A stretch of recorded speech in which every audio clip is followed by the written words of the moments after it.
that I have started recording now. So this session will be recorded. If you do not want to have your face in these recordings, you should switch off your cameras.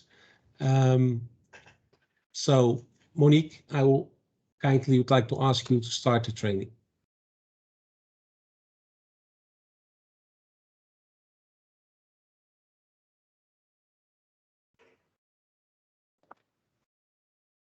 Oké, so Joost, je moet ook je computer uitzetten. Ja. Computer maken uit en Teams. Moet ik de computer uitzetten? Ja. Sorry. Is it now out? Yes. Okay, so we're now in the training without any other mics disturbing this. Welcome to you all. Thanks, Sasha, for the introduction. I'm going to share my screen with you. Let me do that right away.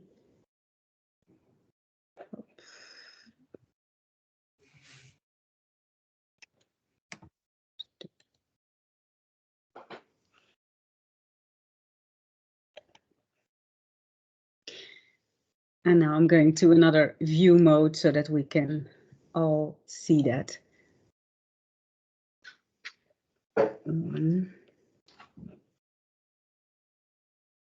Just a little moment.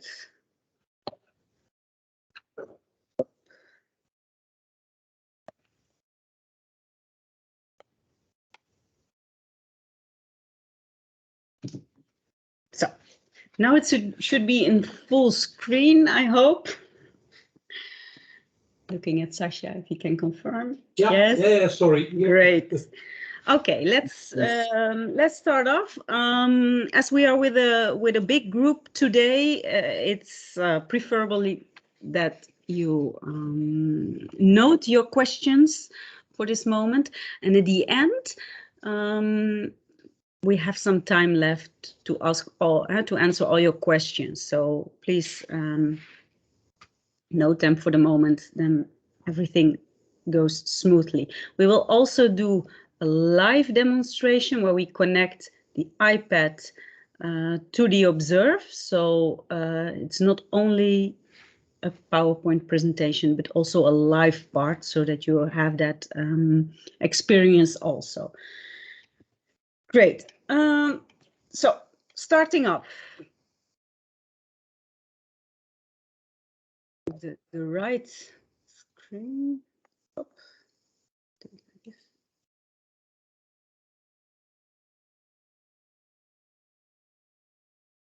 Great. So I'm going to take you on a virtual trip. Like, imagine that this is my Skin Rejuvenation Institute. Huh? It's called Beauté. It's a clinic in the Netherlands, in Graven, in the north of the Netherlands. This is where we did our photo shoot and our Observ video. It's a really beautiful skin institute. And imagine that we have here 4 treatment rooms offering the high quality treatments to our patients. Huh? So we do like all kind of biopeelings, mesotherapy, microneedling, laser treatments, skin boosters, plasma eye lifting, etc. And we also offer a huge range of skincare products. So this is kind of the environment where we are today. Then I'm going to ask the question, what is then the most important thing for our Skin Institute? The most important thing for any Skin Institute, for any aesthetic clinic, are of course the patients, the clients. Especially recurring clients are the most important thing to any aesthetic business. Quality. The quality of our personalized treatments and products are key to attract and to keep our clients. So that's a very important thing to our Skin Institute. Then the third part is the customer experience. The experience that any patient, client has in our institute is important for the recurrency of that client.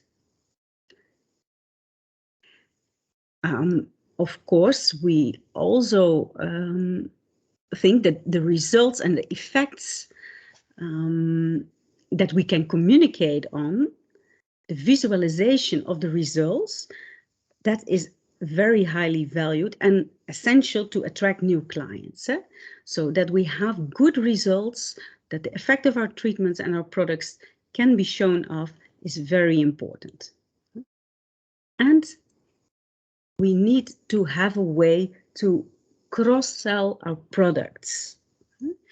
So to sell along products to our treatments are important to also obtain the results that we want to achieve together. So we all know, like all cosmetologists, doctors, skin experts, we know that we can obtain the best results the moment that we really get our patients on the treatment plans, including new skincare regimen, so home care products. So with this patient commitment, we can ensure the positive result ranges. So Observ 520x will tick all boxes in this case. It takes care of our patients and our clients. It enables us to give them a great experience, to communicate on the effect and the results, and to easily cross-sell our products. So it will definitely tick all boxes. Okay, how can we do this? We want to create a patient-first approach. So what is stated here is that by implementing Observ 520x, skin diagnosis and appearance analysis into your aesthetic consultations, you can definitely see clearer. With see clearer, we mean we can have that there are two big reasons why we can see more than we can with the naked eye. The first is that we use special light modes, which also visualize skin conditions in deeper, invisible to the naked eye skin layers. So that's the first reason why we see clearer. Next to that, we also use filters and imaging processing to make you sensitive to the contribution of skin characteristics. These are the browns, the redness, texture, and firmness elements. So in the way, by seeing clear, as in the complete build-up of a face with all contributing elements, skin therapists will also have a better understanding. That's the next point, the better understanding of the real need of patients. And this allows them to target the treatments in the best way and to manage the expectations that the patient has regarding the wished outcome. So by looking together at the patient's images, the attention will shift from subjectivity towards more objectivity. And the result is then a tailored treatment plan. So a tailored treatment plan is the outcome of a perfect aesthetic consultation. All obtained insights about the skin and the patient expectation is needed to have a targeted treatment plan, which will be the most effective and safe way to target the needs.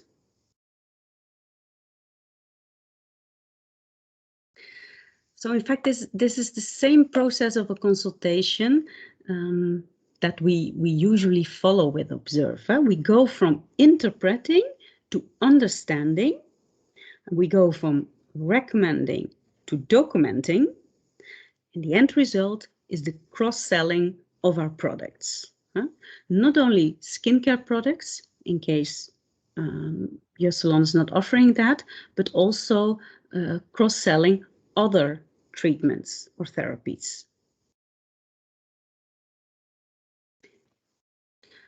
So when we look at the intrinsic skills of cosmetologists, these skills, these include a range of both hard skills and soft skills. And those skills are needed to succeed in the role. So aside from specific skills that focus on the application of techniques, cosmetologists also can rely on skills as empathy, creativity, and passion for their work. But one of the skill set that is often not that present is a sales-related skill set. And this is the moment when Observ comes in place, because you will now be able, cosmetologists will be able, skin doctors, skin therapists will be able to turn into a more consultative selling technique. And it's that consultative selling technique, that experience that can bridge the personality or inexperience or even age or skill gaps.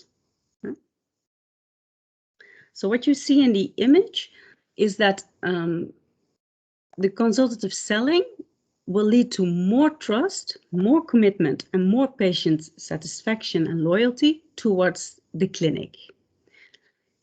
It will also give you the opportunity to better communicate on treatments, on advices, and to keep track on progress. And it gives you a lot of cross-selling and upselling possibilities. What we said before in the slide before was that these days patients have a lot of expectations of their in-salon experience. An Observ consultation will provide them with an impressive experience, one that they will not likely forget. And the interpretation of the images will also give the skin expert or the doctor a way to show off with the expertise. And in this way, Observ Consult becomes a bit of a magic.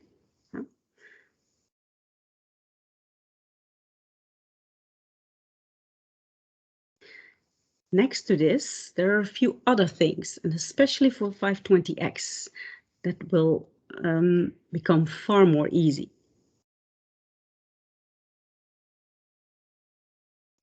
We all know that the aesthetic and beauty industry is a highly competitive industry. You need to really stand out amongst your competitors. So with Observ 520x, you finally can beat that competition in a way that you couldn't before. Above this, like paper consultation forms are kind of a bit outdated. A high-end clinic or beauty salon who invest in equipment, training and education should also invest in technology, and Observ can contribute to that. This will reflect and enhance your professionalism, and in this way it will also support your experts. Bringing in Observ technology is going to spark the interest of potential clients. So you're going to attract new patients with it. It's also a smart investment, because the investment in technology is linked to the clinic, not only to the loyalty to employees. And we will show you that Observ 520x will improve your clinic workflow. It will make it more efficient. And it's the efficiency that will drive and support growth and collaboration, and also enhance patient relationship. So what is that change in workflow that will occur?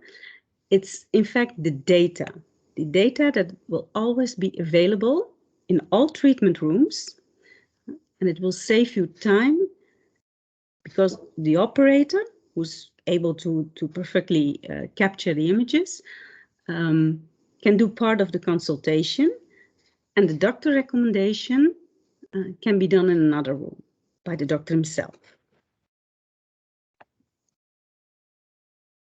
So a few images.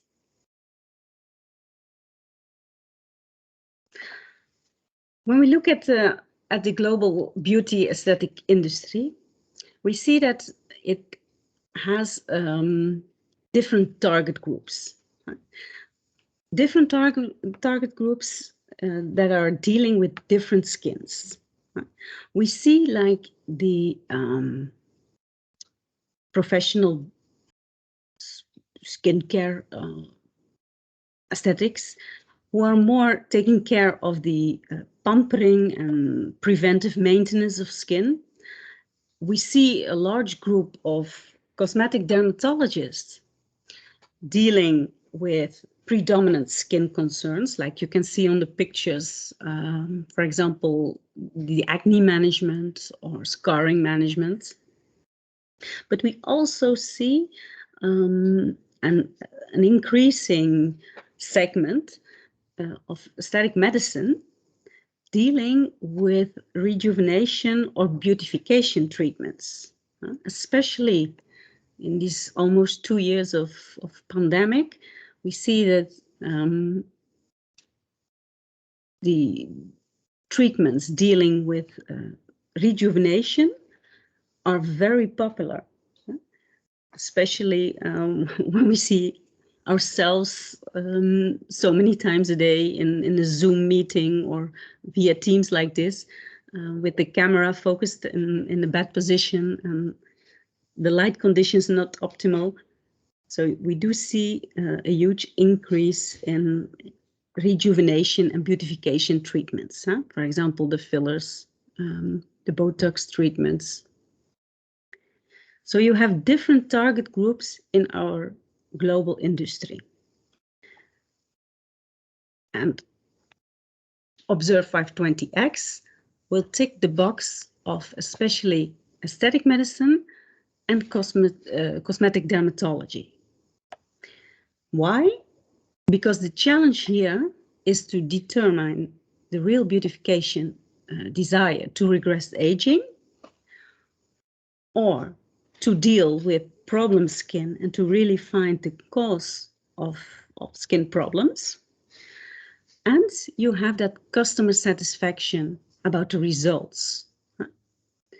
So with Observ 520x, you have always a detailed analysis of the small skin concerns, also volume loss, so you can build up that treatment plan per client and to show your high quality images.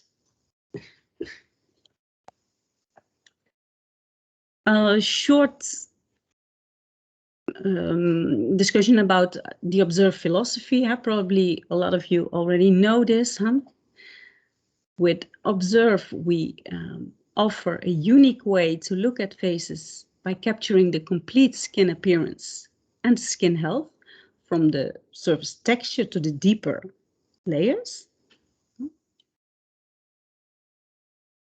And the reason why we do this and why we think this is very important is because this will provide you an analytical pathway to really understand how those subtle details and skin concerns contribute to the overall appearance.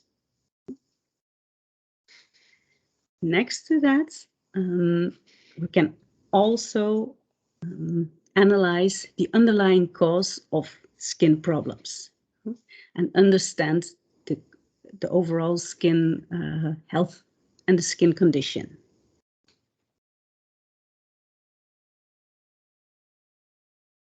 Thought something was really, yeah. Let's see how Observ can play an important role in the consult of an aesthetic clinic or within cosmetic dermatology. Often the start of a customer experience is already at the pre-consult. Pre-consult is something that can be done via a website or via questionnaire or even by phone call.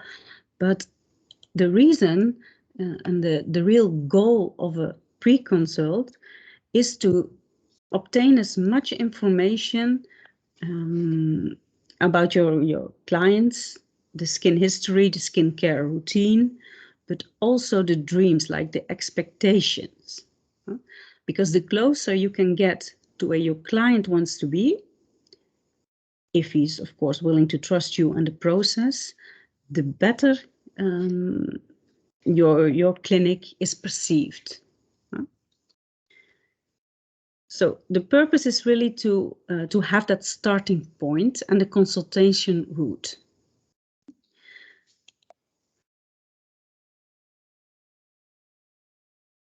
These are some reminders to how when your client enters the salon, we always ask you to respect that clean face policy. It's best to have and to analyze the skin in its natural condition, preferably without any cream or makeup or SPF on. We all know this, but still sometimes we see pictures coming in with a request for interpretation with makeup on the face or creams on the face. So please keep in mind that the best way to do a skin analysis, an appearance analysis, is on a clean face.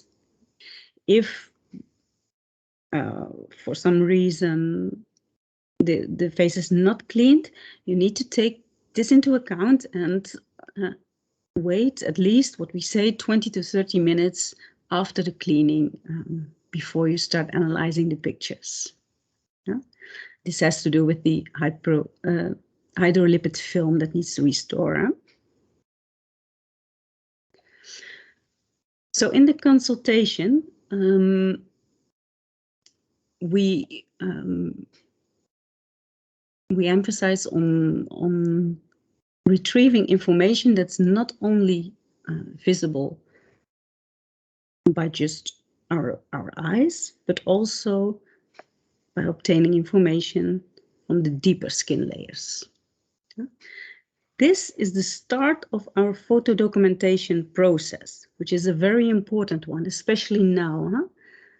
So the pictures of Observ can always be used in your photo documentation processes.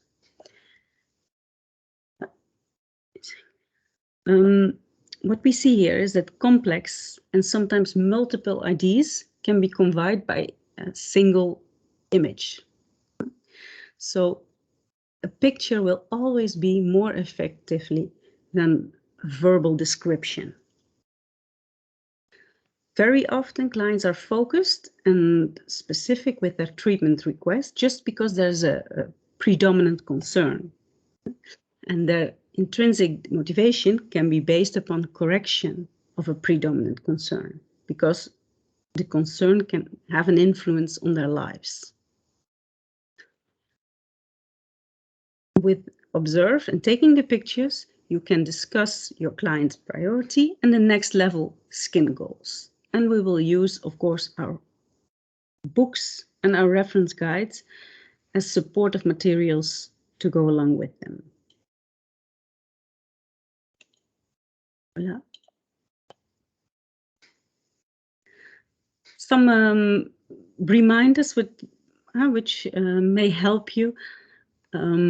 Start with advising after you've taken the time really to look at the pictures. So in general, we see that an Observ consult will take approximately half an hour to 1 hour. And the befores and after pictures can always be used to discuss the results. We often can also question from clinics, but also from distributors. Yeah. Can my clinic charge for the consultation, or should it be included in the service that we normally provide? We always advise that to at least give it a value, and by valorizing it, you can always redeem it, make it redeemable for products or treatments. But it's very wise to just charge for it and then or make it redeemable or promote it only during special occasions like VIP events. So let's move to our new device. Our device that looks from the outside maybe similar to the Observ 520 that you're used to, but it's very important to mention that it's a completely different machine from the inside.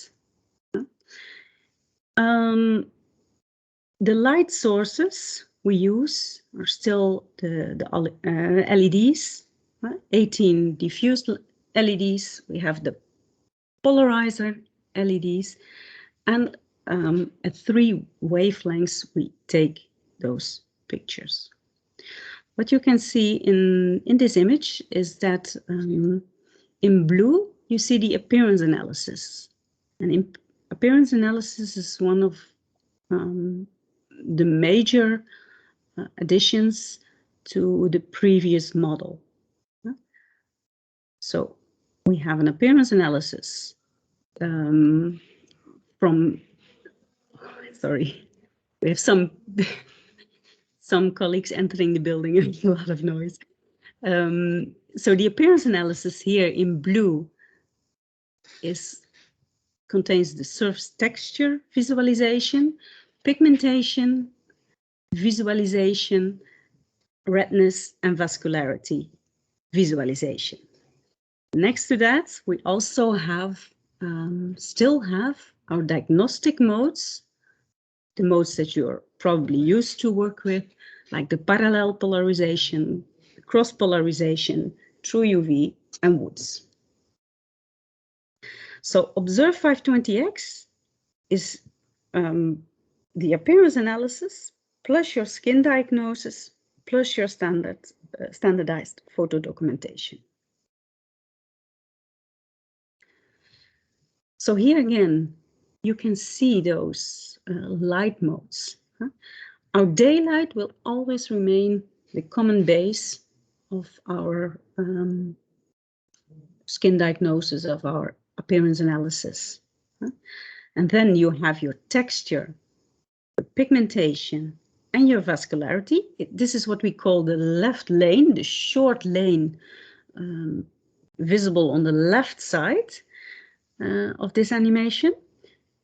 That is the appearance analysis. And on the right side, the longer lane is where the skin diagnosis comes in place. So as said, our daylight is still the common base, a very diffused daylight coming from all directions, soft and smoothly, but perfect start of any clinical photo documentation process. This is the visualization of our appearance analysis. So texture, pigmentation, and vascularity. Check. And it's coming up. So with this animation, we show you from the daylight picture how that appearance analysis can help you to see the contribution of different skin elements to the overall appearance. So when we have our skin in Observ, what you see here is that you have an overall homogeneous illumination. Right? It's a soft light coming from all directions, bouncing back against those reflectors inside of the Observ. You see, the light will be projected on the skin, and this is something that we can perceive with our eyes. It's giving us information about some small details, but what we can do here, I'm going to move to the next slide. It's this one. Let me go first to this one. It's going to be more easy. Hop, hop. This is our daylight picture. So when we focus on the appearance analysis, we see that the first visualization mode is the one of the surface texture. Here, only texture-related elements will be highlighted and visible. That's what you can see in the image of that little skin tissue. Only the surface texture with the wrinkles, with skin patches, with bumpiness, big pore structures will become visible within this light mode. The second one is the pigmentation mode. So this is where we only focus on melanin distribution in the skin, and there's hardly any emphasis on texture-related issues or redness. This is filtered out of the image. And the last one is the last mode of the appearance analysis is only focusing on redness and vascularity. So again, texture-related elements and melanin colors are filtered out of the image. And in this way, you become more aware of the redness of the face. In fact, it's a bit like in mathematics, where you have the total of all is then your daylight picture. And when you subtract an element, what is left is the result. So this is what we do in the appearance analysis. When we start off with the total appearance, that's our daylight picture, and we subtract all other contributions so that we can have like an unparalleled view on these sub-elements.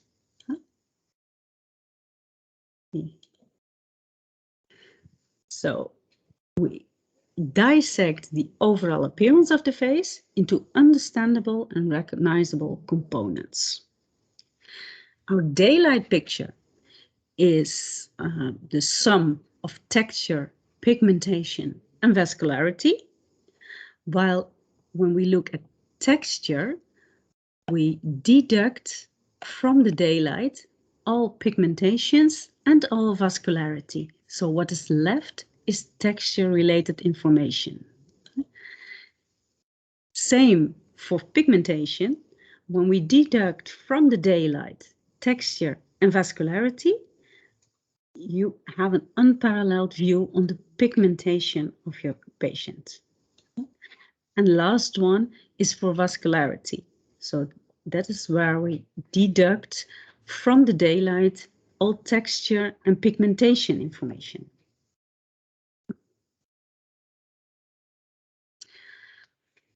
So you see the symbols next to the text. Right? So we have the surface texture focused on wrinkles, fine lines, dry lines, also bumpiness. We have pigmentations where you can see all skin inhomogeneity only from a melanin side of view. And we have the vascularity, where we can see the veins like cuperosis or rosacea, or inflammations.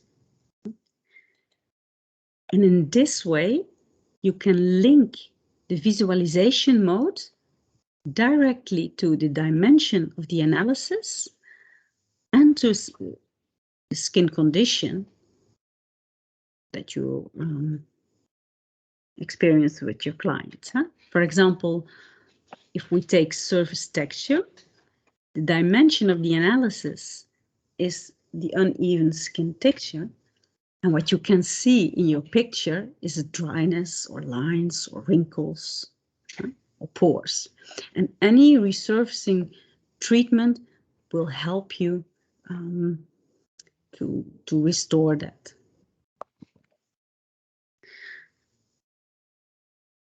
So if we look at our male model here, we can see that this is his daylight picture. We can already see that this is like an aged man. He has already some wrinkles, some fine lines. But when we want to filter out and more focused, become more aware of the contribution of his wrinkles, we filter out all other elements like pigmentations and redness. So then we become more aware of these lines and the bumpiness and the pore structure. More impressive is this picture where we have filtered out all his texture elements and the pigmentation. So now you can far better see how the vascularity is contributing to the overall appearance of this male model. You can even see little spider veins on the nose and inflammation here on the nose part. And looking at this pigmentation, you can see the distribution of melanin here.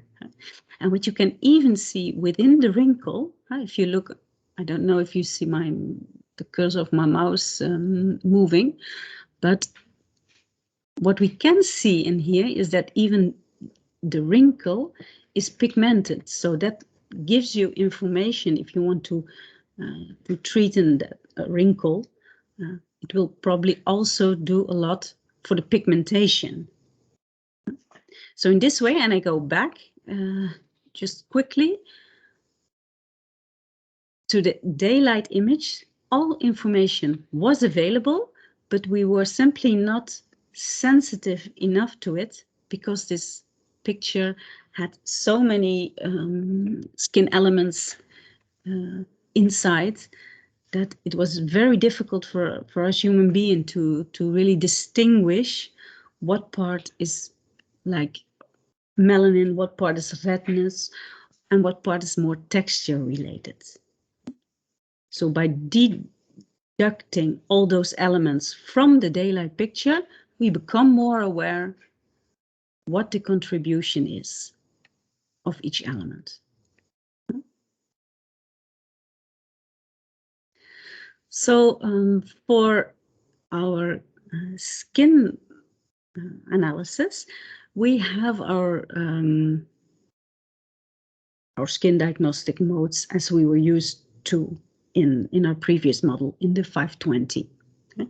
We have our daylight picture, cross polarization, parallel, true UV, and Woods. And this is what we call the skin diagnosis of the 520x. Here you see this overall picture of the skin tissue. And you can also see how the light reflects this. So we always start off with the natural canvas of the skin. The start of a digital visual skin analysis is always our daylight picture. I'm going over this a bit more quickly because probably most of you have already heard this information, and also in the skin condition reference guide, we talk a lot about it. But the daylight picture, this mode allows you to evaluate the skin in a bright but neutral illumination. So you know that the face and its feature are evenly illuminated without any shadow or emphasis on particular skin features or layers. So the daylight picture provides a clear and reproducible means for an overall clinical evaluation. A flawless complexion without even coloring is the foundation of radiant youthful glow. While like hyperpigmentation contributes to looking and feeling dull or age. So when you should, if you want to describe the natural skin, youthful skin, you would say that it's like virtually perfect, that it's smooth, that it has no or hardly any breaks in surface. It is like warm, but not red. So that's why we say it's a warm, glowy effect. It is neither dry or flaky, nor moist or wrinkled, and it has like an homogeneous fluorescence. You will see that later on in the true UV picture. So a homogeneous fluorescence because there is no absorption by clustered pigments or impaired skin tissue.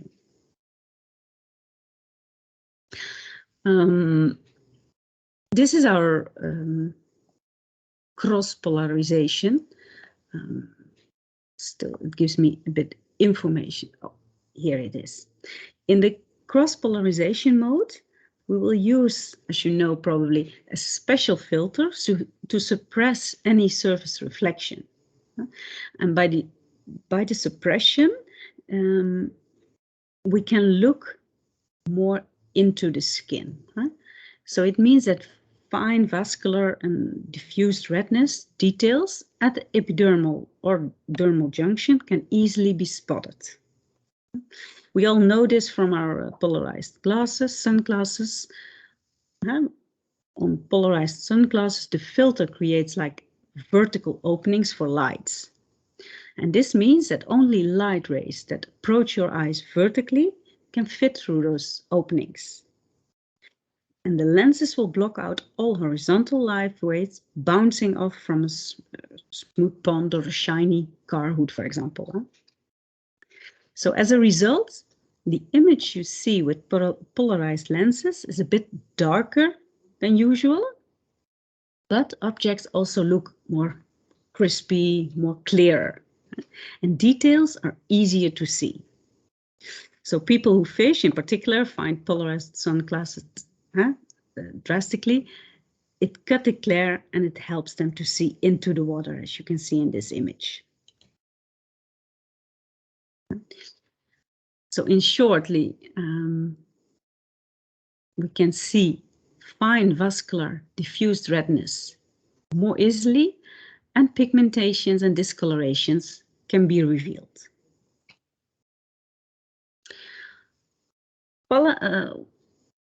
With regards to parallel polarization, in this mode, the polarization filter technology is used in the opposite way.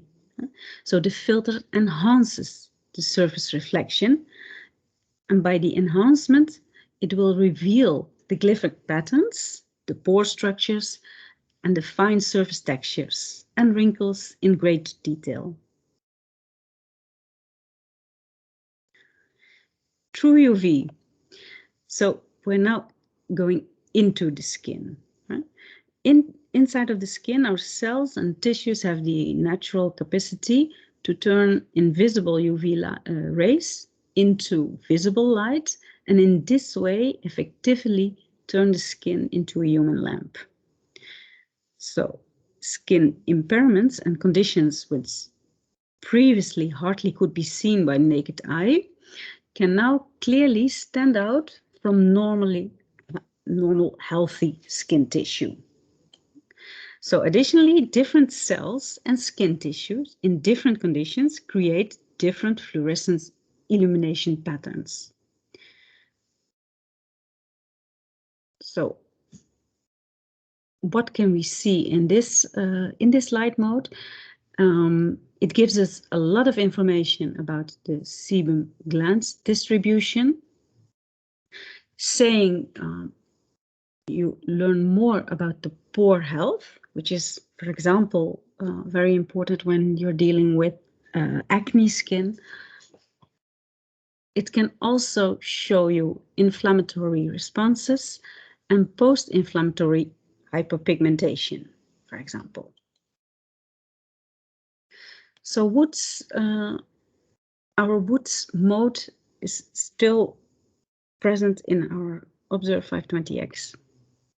As you know, the woods mode is named after the inventor of the original woods lamp, Robert William Woods, and we use like a new kind of woods light, which will be visible in a little video implemented in this presentation later on.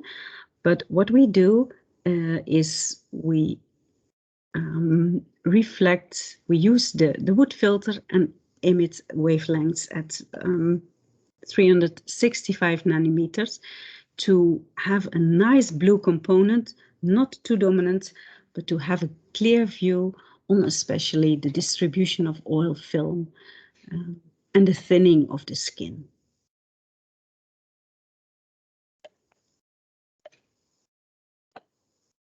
In this little movie, you can see what the difference is between the traditional blues of the woods light and, for example, what we did with the True UV. So it's really a new technology that we use, making pigmentation, but also sebum glands activity and the oil film more visible.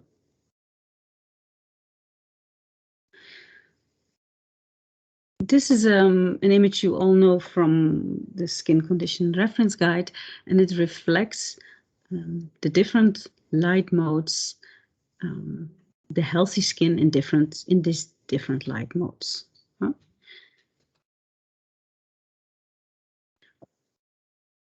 This image shows you again like the diagnostic values of the True UV light mode. Huh? So especially on the pore health, you will be able to see and to distinguish multiple colors from light yellow, bit more white, to even the pinkish color of the porphyrin, the bacteria we are looking at. Huh? With some of the diagnostic values, huh? As mentioned before. So I'm going to go over this because I want to show you your new overview here. So these are your skin analysis modes and the concerns that are visible. Definitely the quick reference guide was a guide that was highly appreciated by our users. So that was also the reason why we extended it a bit with the appearance analysis and added some more examples of conditions inside these guides. So we also advise you to always take this along when you train skin therapists or your people, because it's very important for the interpretation of the images. So we have the same overview as we had with the appearance analysis, visualizations, but of course this is the skin diagnosis. On the left side we have our light modes from daylight to the woods, and the dimension of the analysis. So now you can relate back any treatment options that you have directly to the skin condition and to the light mode in which that concern can be visualized the best. We have a few nice sample cases of skin analysis in this presentation, in where we have different pigmentation problems. A very nice picture of sebaceous glands activity, poor health. So let me go over to this one. What you see on the left is our daylight picture. This is a model we used, and when she first entered our building, of course you can see in that daylight mode some pigmentation or some darker spot on the cheek side, but it was only in the true UV light mode that we can really see the case of cloasma, which arose during her pregnancy. So something that is visible, extremely visible in true UV. We have another picture here, a daylight image of a young lady, in where you can see on the forehead clearly like blotchy skin with irritations and some pustules. And you can also see like a kind of discoloration, but it's hard to distinguish it. So when we use the cross-polarization, the irritation and inflammation become more visible, but also the pattern of the discoloration, but it's only in the true UV, again, that this pattern becomes understandable for us all. Right? You can definitely see that here on the top of the forehead.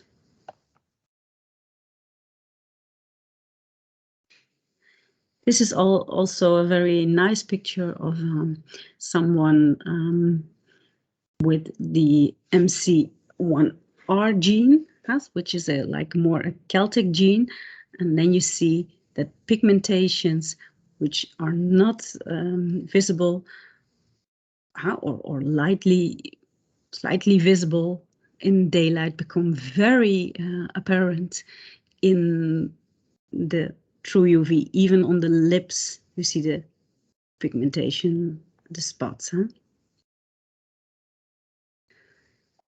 This is a nice sample case of someone with different secretions from the sebum glands. So in here you can definitely distinguish the whiter particles, but also more melon colored and even some red porphyrines on the nose side.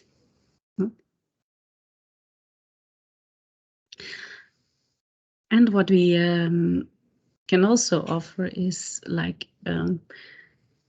to take pictures like this and use your skin condition reference guide, your book, to really look for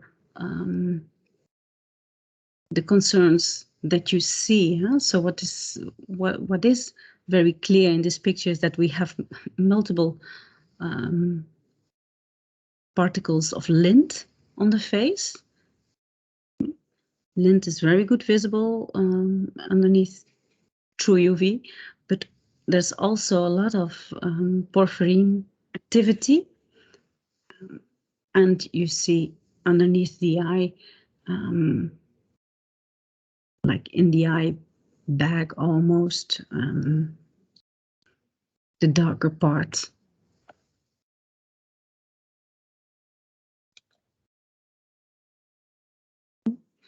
So in this way, it really becomes like an analysis tool for skin diagnosis, from lip part to lint part. This is a case of vitiligo. We have in the daylight only a small depigmented part visible, and it's only in, oh, go back to this one. It's in the true UV that the vitiligo is really visible. I go back to this image. On the lip side, you can see it a bit, but in true UV, next to the porphyrins and pore health, you can definitely see the borders of the vitiligo. Recently sent in this picture. Oh, my screen is going a bit too fast. What we see here is a daylight picture of a young female, and what was impressive to see is that is that only in true UV the EPL damage, the hyperpigmentation on epidermal level was visible. You can even see here, I hope you can see my mouse, I'm not sure, but where it's depigmented, there you can even see that there was, there were parts of a spatula being used by the EPL device, and that's even caused that hyperpigmentation in here. I'm going back to this image. Not visible in the daylight, luckily, not yet, what we can say, because we all know that pigmentation and melanin migrates to the surface. So for this patient, yeah, it is really not looking good in true UV. So that's why we always say, okay, use your guides to interpret your images, and if you're not sure what you're looking at or you have questions, there are multiple ways to send in your pictures to us so we can help you with the interpretation. Your quick reference guide has two sides. One of them entails the appearance analysis, so that's this side of the reference guide. The surface texture, the pigmentation, and the vascularity, together with an explanation of how we look at skin and what appearance analysis entails. And the other side, we have the skin diagnosis modes, so our light modes for clinical skin evaluation, together with a lot of examples.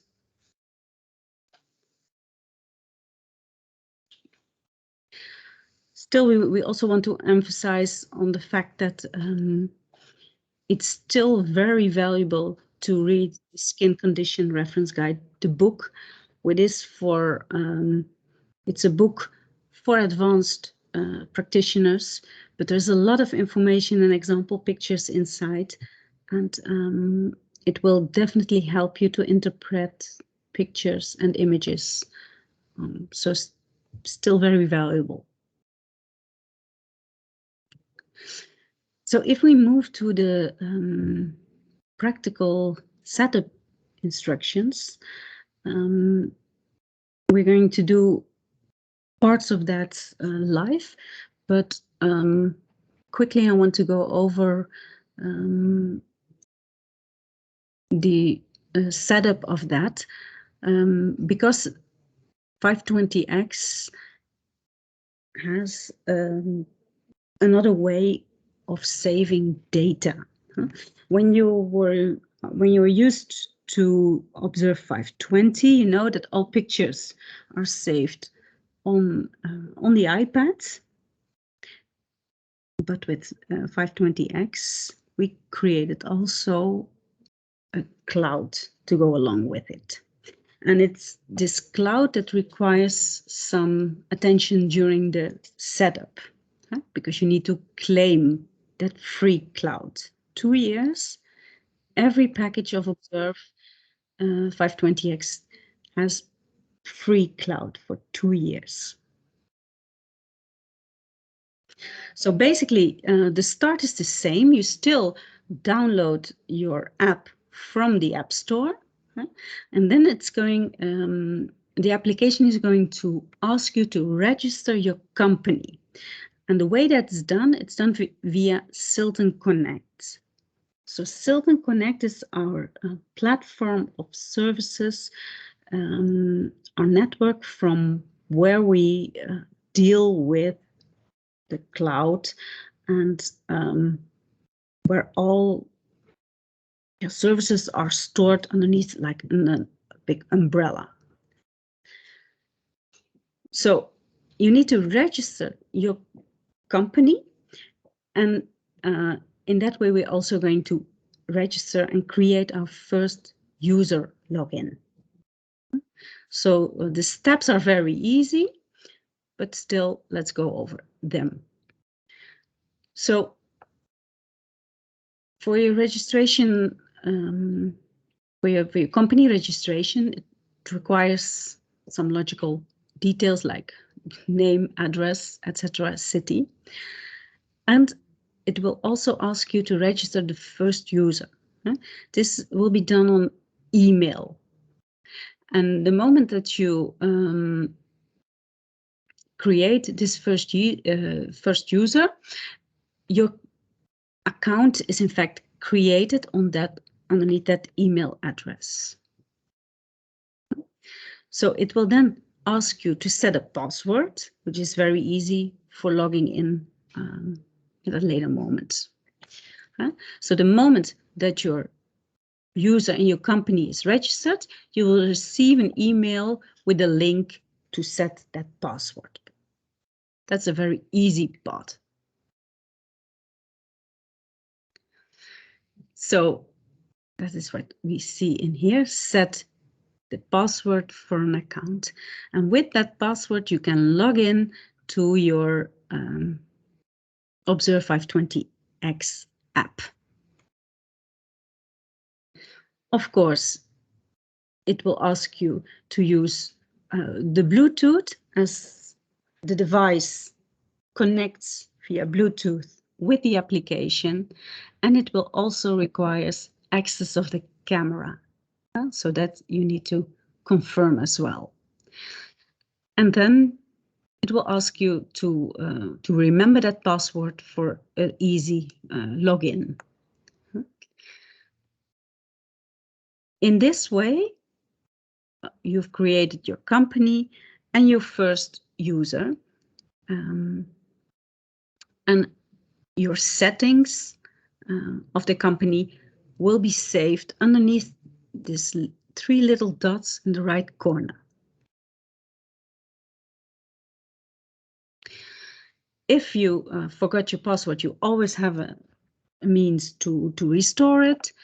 Then you regain automatically access again to your data. So with Sylton Save, that's our cloud, our safe cloud, safe for storage. All observed data can be stored and retrieved and shared within your salon. So in this way, it changes our workflow, because we can now share client data without having or using the same iPad.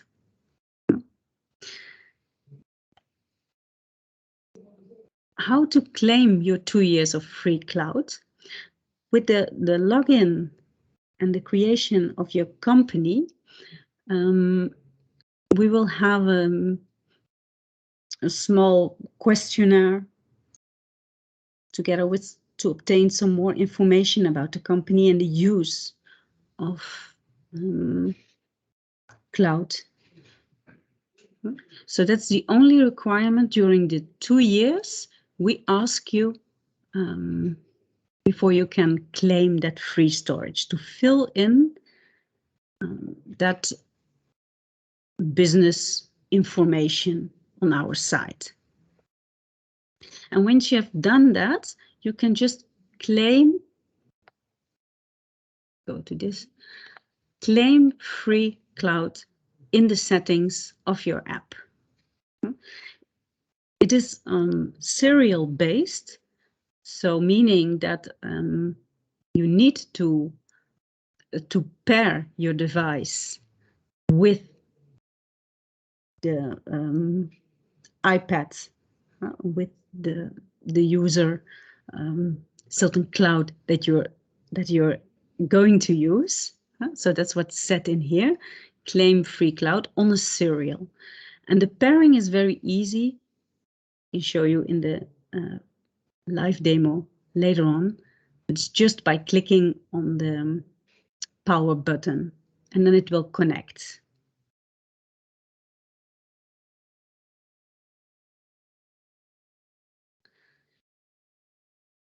The Sylton Safe uses different symbols.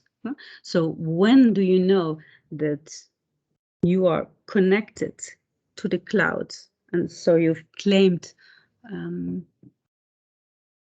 the Sylton cloud correctly?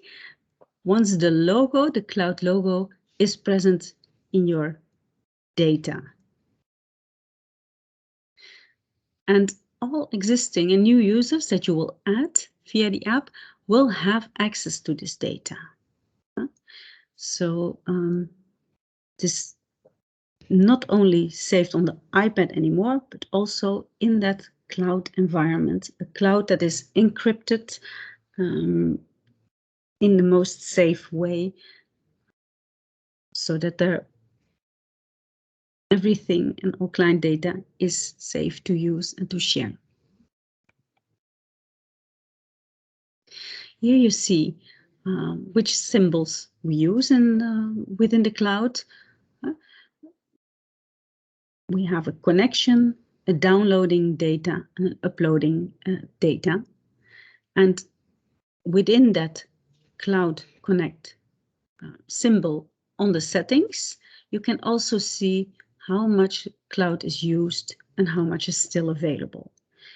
For these 2 years, the cloud that is available, the 300 gigabyte, is more than enough for a huge clinic using Observ all day. So you don't need to worry about that. After these 2 years, there will be plenty of option to subscribe to cloud. By then, you also have that information in how much storage you need for your clinic. And the packages will go from, I believe it was €5 per month till €50 for extensive users, huge clinics with huge data storage.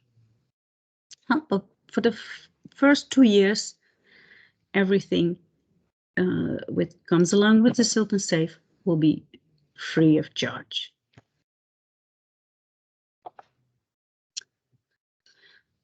To set up your account, you did it the first time for the company, to register the company and the user, but now you can edit this information or complete it in the way that you also wanted to show off in the report.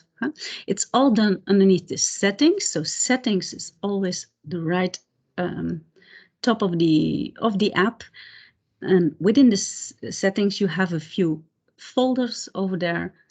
One of them is company details, and here you can edit your company information. You can also, and I'm going to demonstrate that also live, so we're going over these images quite quickly. You can also add your user profile with an image. So when you log in to your own account, you see immediately your own picture in place.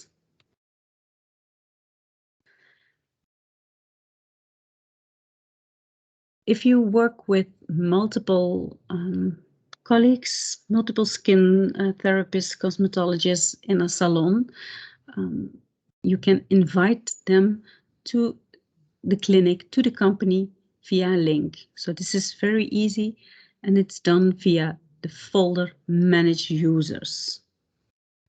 Within the settings, it's one of those folders.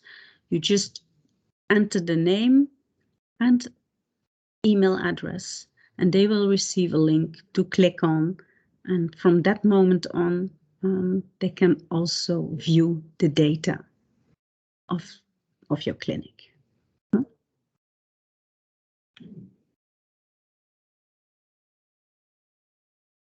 Observ 520x also has a few catalogs. So again, in the home screen, you have your settings and your catalogs. If you click on catalogs, you can see that there are 3 catalogs that can be customized. One is the concern catalog. We have a treatment catalog and a product catalog. They look similar, 3 folders, and you will be able to start a new concern, to add a new concern, or to add an existing one. Because when you first download the app, fresh from the App Store, you will see that the app contains a default catalog, the one that we implemented for you. But of course, you can customize this in the way that you use it. For example, if you're only dealing as a clinic with acne, you can for sure delete crow's feet, wrinkles as a concern. So it is very easy and user-friendly to do this. You just, if you want to add it, you click on the 3 little dots next to the concern, and you can rename it, you can change the description of the concern. Also select a concern category. Is it more like an irritation, or is it more in texture related issue? And you can choose and change the annotation color. The same for treatments. You can add a new treatment or a combined treatment, or delete a treatment from the default list. And within the treatments, you have a lot of opportunities to mark benefits, category, but also time and pricing. So please make use of this customization to note all the treatments that that the clinic is offering. Put them all in this treatment catalog. Products. The last of the catalogs is the product catalog. Probably also the most extensive catalog, because here you can be dealing with brands logos, with packages, package size, package logos, and images. So you can completely customize this catalog in the way that all your brands that is your clinic or your institute is using, that it's inside of this catalog also. I'm going to show you later how to do it live.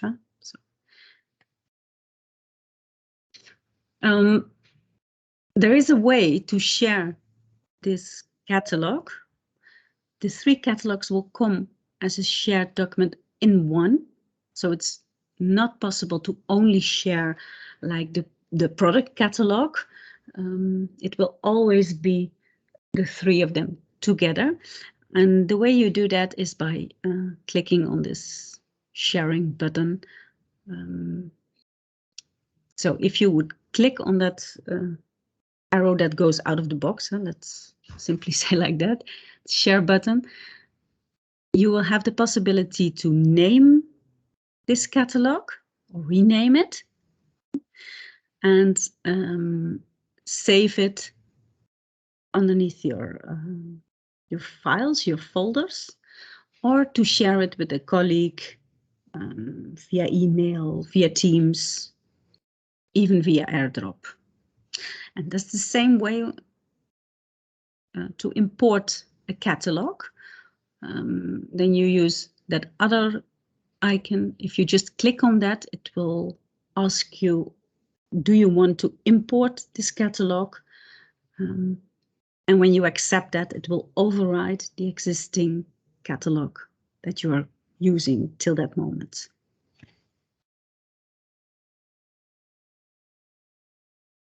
So here is like, again, an instruction on how to do that. You will also receive a link to this presentation, so you have all the examples in written also.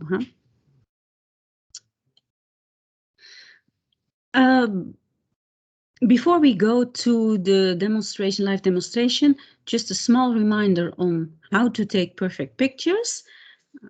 Make sure that the device is always cleaned, especially in this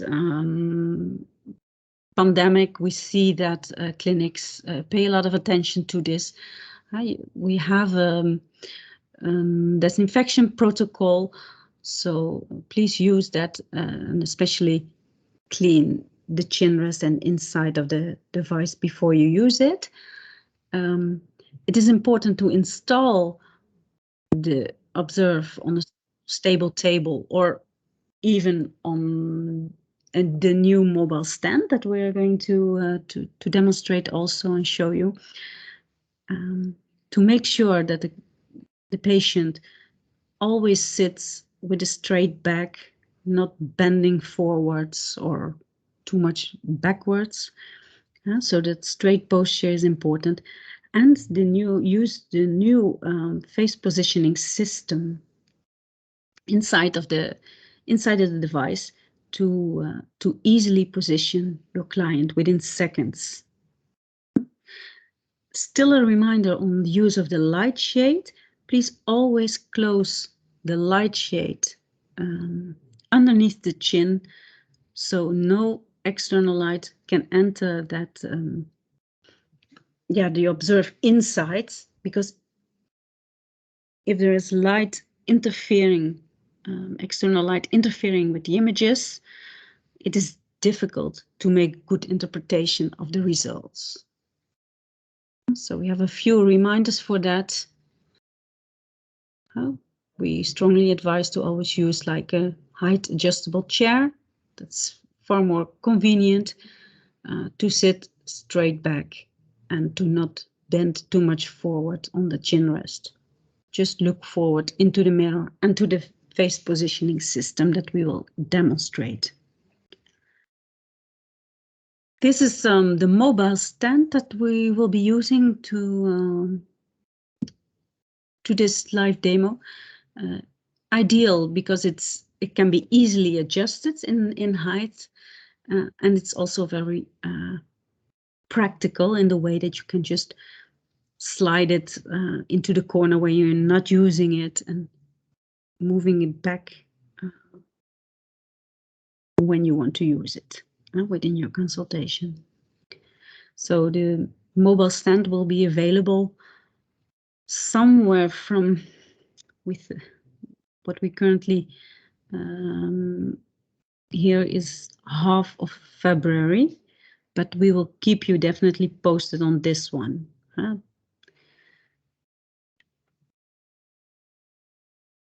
Inside of the Observ, we still have the mirror, because the mirror remains important for patients, not only to to give a bit of confidence, but also for comfort. And it communicates on the honesty of pictures that we strive always to communicate to our clients on. Eyes can be left open, and what you see just above the mirror is the face positioning system. It's a digital camera. Works a bit like a leveler, and this allows you to, as a patient, to position yourself very easily, but as a therapist or operator of Observ, also to check how your client is positioned, because you also have that piece of technology visible on your iPad screen. So this is in fact almost replacing our IES mirrors, which we had in the 520 IES. Here you see some images of the correct use of the light shade, always underneath, close it underneath the chin, and remove all fluorescent elements before you use it. So this is the face positioning system. So this is a major improvement when you compare 520 with 520x, because we see that within seconds, yeah, almost 99% of the people going into the Observ positions themselves at ease within seconds. So 520x has 3 of these face positioning systems inside of Observ. Frontal for the 0 degrees frontal pictures, and on the 45 degrees in the side mirrors. 90 degrees doesn't contain a face positioning system, because then the head will be tilted and you are looking into the light shade. So we are able to take pictures at 5 angles, which creates like a kind of replicated 3D view of the skin and the skin appearance. And don't forget, and you will see us doing it also in the live demo, to move the chin rest before you take pictures on the 40 degree and 90 degree, because otherwise the client is not in well position. Our ghosting function is still present in 520x, very important for a good replication of images. So we strongly advise to always use it if patients come in for an after treatment and for after Observ images. And we have some quick visual skin analysis reminders. So as said before, only or preferably at the makeup and cream-free face. Remove any reflective materials like headbands or ribbons. We see that skin clinics often use white hairnets, hairbands. Please use black ones, or advise them on using black ones. From January on, we will also insert one Observ headband inside of the package of Observ, and that's a black one. So we strongly advise clinics to use this one, because it gives the best outcome on the pictures. Also, bleached hair sometimes influences the quality of the picture. The correct positioning, as mentioned, the height adjustable chair, and keep eyes on the camera towards the face positioning system. And what you will experience in the live demo is that it's very easy to redo the session, because the session is not saved until we fill in the patient detail. So please, we always advise to redo the session the moment that the patient moved or the pictures are blurry. Some pictures here, what you can see is that the client is not positioned on the chin rest. You can also see that the light shade is not closed underneath the chin because we still see the reflective material of the blouse. And if you look good at the face of the client, you can even see that the face is not cleaned. We still see makeup on the face. Here we have pictures of that white headband, and that definitely has an influence on the calculation and on the image processing. So this is not advisable. These pictures you cannot interpret or use as clinical documentation. So in here you can see that even with the naked eye you think that the face is clean. We still advise you to clean it because SPF can be applied and you can only see that for some SPFs in through UV or wood slide. And it's doing its work, it's blocking UV rays, but for skin analysis, it's not practical. Okay, so we're going to the live demonstration now.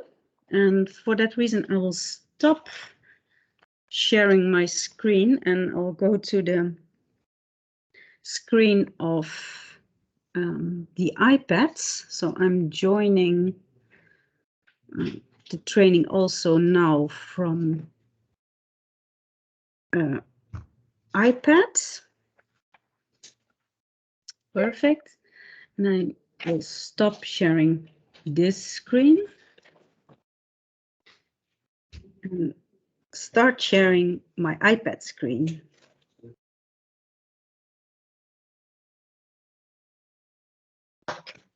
Okay. Great.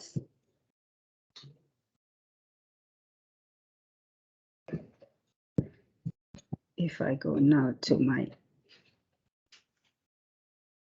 Observ, you should see my iPad screen. No, I can see it, so it is visible to you all. I'm in the home screen of Observ 520x app, and what you can see is that we have two buttons. We have the search client button and the new client button. When we start off, and I have asked Sasha to be my model now, you can still hear me well. I'm going to attach the iPad to the device. And if I now click on the new client button,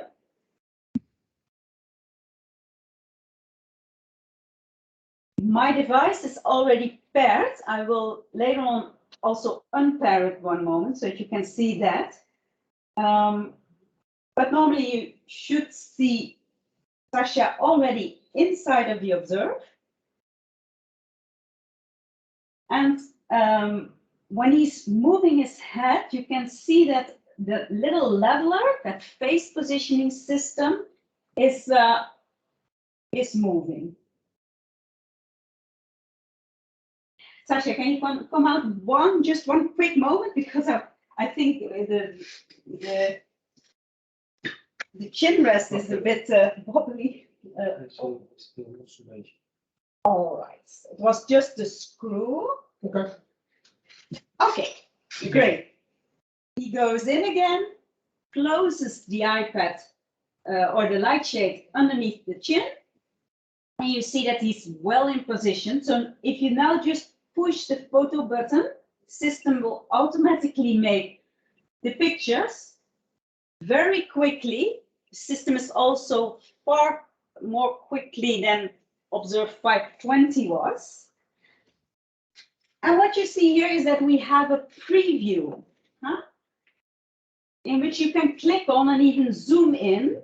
The means of this screen is to ensure that your client is correctly positioned, that he's not moving, and that all pictures are sharp before you accept it.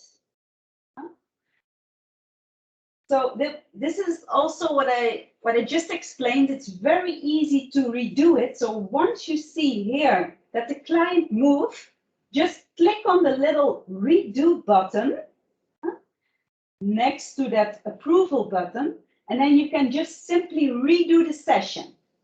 So when we now push on approval,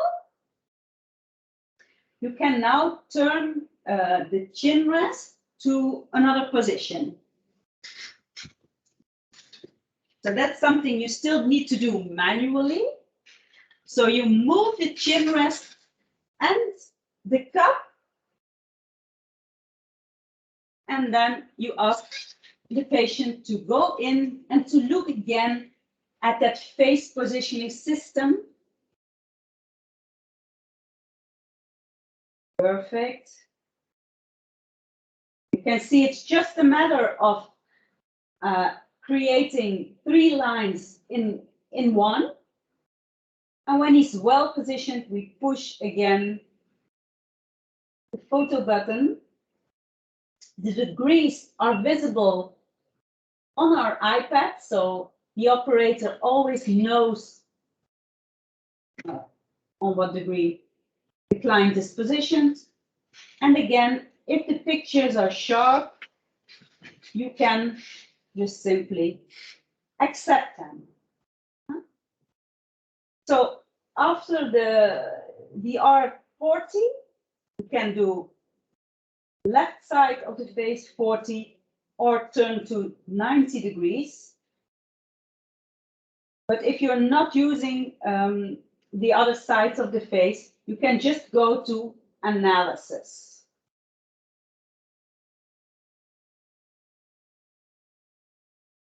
You see, this is also the moment where your device power turns off, and you can simply remove the iPad also from the device.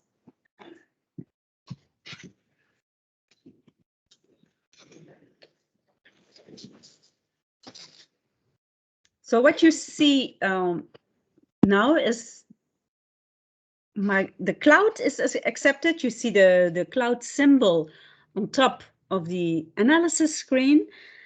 On the left side, you see a little skin layer, a piece of skin tissue that we implemented to stimulate education and communication with your patients. And by clicking on more info, it will in fact collapse and give you a little bit explanation on the skin layer. So this was important feedback by skin therapists using it, and them saying that they would love to give more information about the skin to their patients. So that's the reason why we implemented this piece of skin tissue. If you don't use it, you can just click on that little icon and it will disappear. So in the same way that when I click on skin layers, it will appear less information, will only show you the skin tissue. You see the controller of our 2 lanes, what we just explained.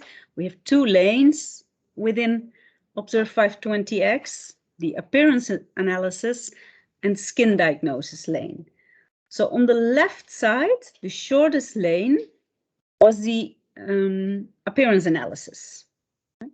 And what we now do is we move without removing our fingers I just put my finger on the daylight button, the ones that's green in the right top of your controller. That's the green. When it's green, it's activated.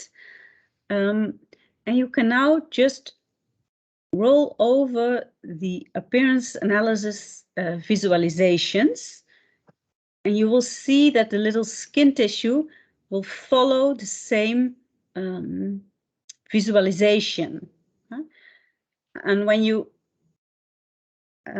stop at texture, you see that now the face of Sasha only focuses on texture related issues. You're not going to analyze the face exactly, not in this training, but here you see that the major texture issues are visible. Fine lines, few wrinkles, pore structure, roughness visible in here. When we go one step deeper, just by tapping on that symbol or sliding, we see here the pigmentation. I hope it is as visible as it is on my screen, because we are, of course, projecting. But clearly, you can see the different inhomogeneity and melanin, the melanin distribution on the face.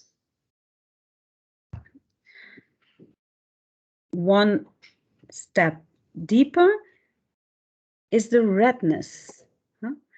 So this really reveals some of the broken capillaries, but also the sensitivity on the cheek parts, and the redness, also on the chin parts, which is also normal with men and beards. So this is the focus only on redness. What you can see, I'm going to, yes, is that we are now in the view mode. So our left button underneath left corner says view mode. And when I click on that, it will unfold multiple modes there. So we are now in the detail, meaning that we can zoom in, enlarge, we can tap on all light modes, but there are also other view modes. For example, if I click on the second one, the light, immediately my screen is duplicated, and I have two controllers which I can operate separately. So now I can independently from each other change the light mode while having that his face in same position to really compare the differences in light mode. Multiple ways of doing that, comparing. If I click on the second button down in our control bar, you see that we can choose the compare mode. This one is the top button comparison, meaning that we compare the two faces from top to bottom. But we can also choose side by side. We are still in the view mode. Light, meaning we can change our controllers of light, but our viewing mode, our comparing mode is side by side, while we have the two faces completely identical side by side positioned. So if we want to compare the true UV with the daylight in full face, this is the way how it's done. If I click again on compare mode, we can also choose a horizontal comparison. This is where our slider comes back in. If you are used to work with Observ 520, you still know that this is a highly appreciated comparison mode. We can enlarge the face a bit and still slide over and see the differences. The picture on the bottom is the daylight picture, on top the true UV, and we just sliding over with that slider along the face. New is the vertical slider. So we also have a slider on the vertical axis, which you can operate from there. If you don't need your light controllers, you can also unfold them and reveal them back. So multiple ways of enlarging that screen, in fact. One compare mode is also available, and that's the blend compare mode. It means blending from the light mode that you selected on the left side into the light mode that you selected on the right side by using that slider. And sometimes this is the way of really showing your client how the concerns show off in deeper skin layers, because they are then looking at their face step by step, seeing that light mode changing. So to repeat, underneath your button view mode, you have the way to show in detail and focus on the face and click on all buttons manually, but you can also select first the light button and then use the compare button next to it to really compare two pictures with each other. There are two more buttons that we didn't push on. That is the angle button. So we can also use an angle comparison in here. Now we have the freedom to select and show the face at two angles, because we've taken that right side angle picture. So in one picture, we can now show the right cheek angle versus the frontal image. You can see that you have only one controller left, only one place to change the light. So it means that if you've chosen for the angle view mode, that you are only able to change the light once with one controller.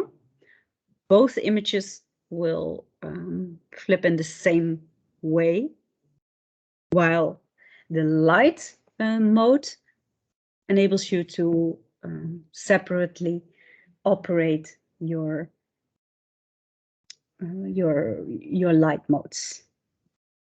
But this is a highly appreciated comparison mode, especially when you're dealing with acne management or issues that are visible already on a frontal viewpoint, but you want to emphasize also the way it looks on the cheek side. The last one within the view modes is probably the most important one.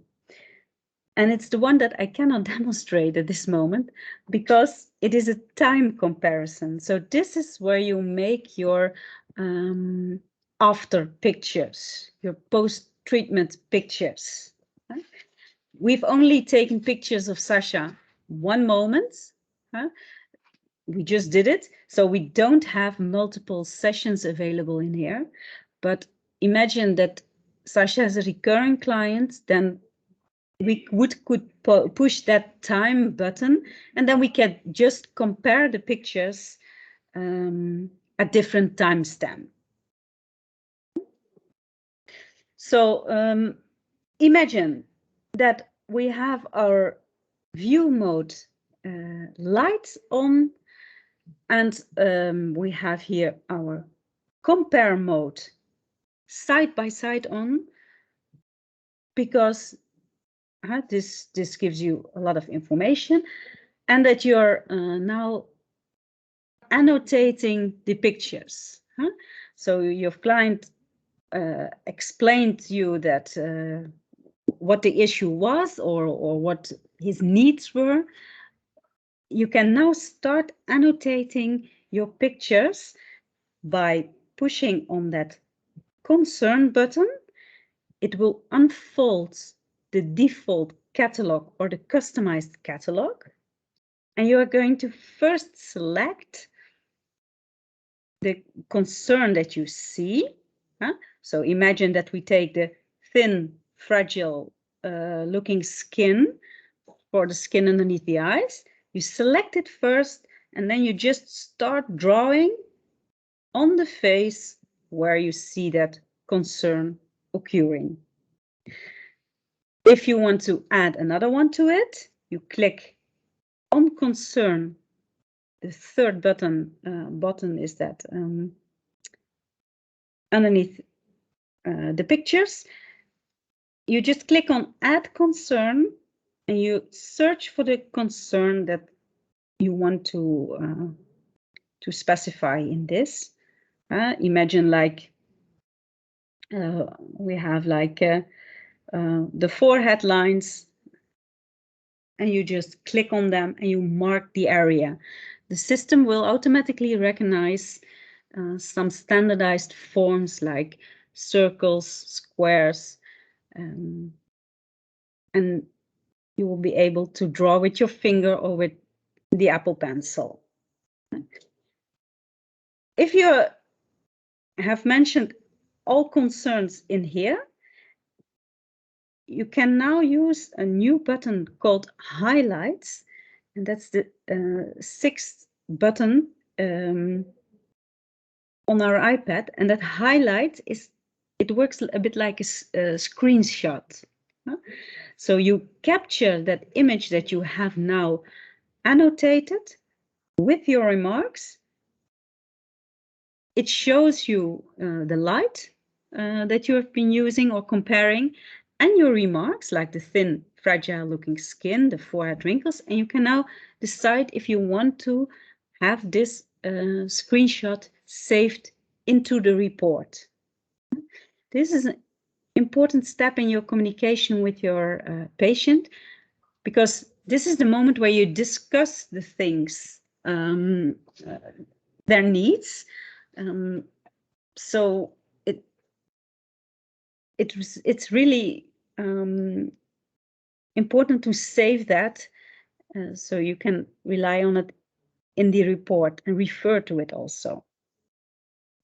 The same way that we annotate concerns on the face, we can also select treatments in here. Again, I have customized my catalog so it shows specific brands, but here is my treatment catalog. So when I would advise like a microdermabrasion on the face, I just select the treatment or the therapy first, and then I just click on the area, how or where to apply it. For example, what kind of peelings, imagine that we would also do like some RF therapy. You can just also make a free form, and it's all annotated in there. Again, I can make a highlight of this, so a screenshot. I capture this image with this information into my report. There are two buttons still left in the app. We have an observation button. That's a free form where you describe what you want to annotate, and it can be an annotation, can also be, for example, a combined treatment.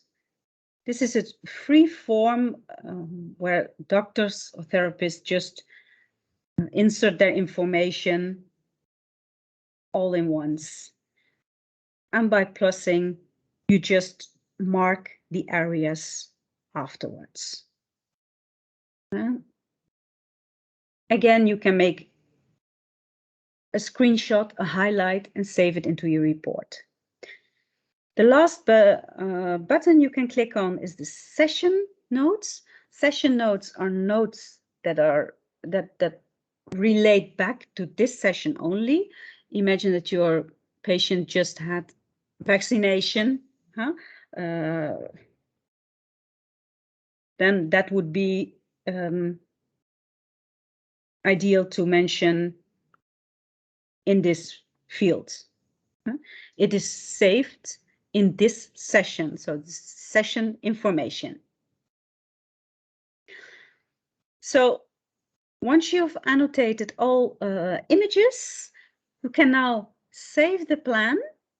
And this is the moment when the pictures are added and saved to the client. So this is different from Observ 520. When you start off with a client, we are now going to add the pictures to a new client. So some fields are mandatory, as you can see in here. The other ones optional. You just fill in last name, first name. You can fill in everything, but of course the email address is very important to be able to send the pictures afterwards. Address, a client ID, if a salon works with that, and the client still needs to accept terms and conditions. New is the button, client accept use for product research. Then it means that we can use the data for product improvement. So if I now go to report, you see that my skin analysis report is almost finalized. It has the client details that I felt it in that earlier stage. It has the name of the clinic, the Sylton demonstration clinic, the logo, the person who took the pictures, this was the user, and some details. You see my session notes, the vaccination, which I just edited, and you see that the current pictures are also available, the session pictures. So we took pictures at 40 degrees and frontal pictures, and you can now decide if you want to send them along or if you want to hide them.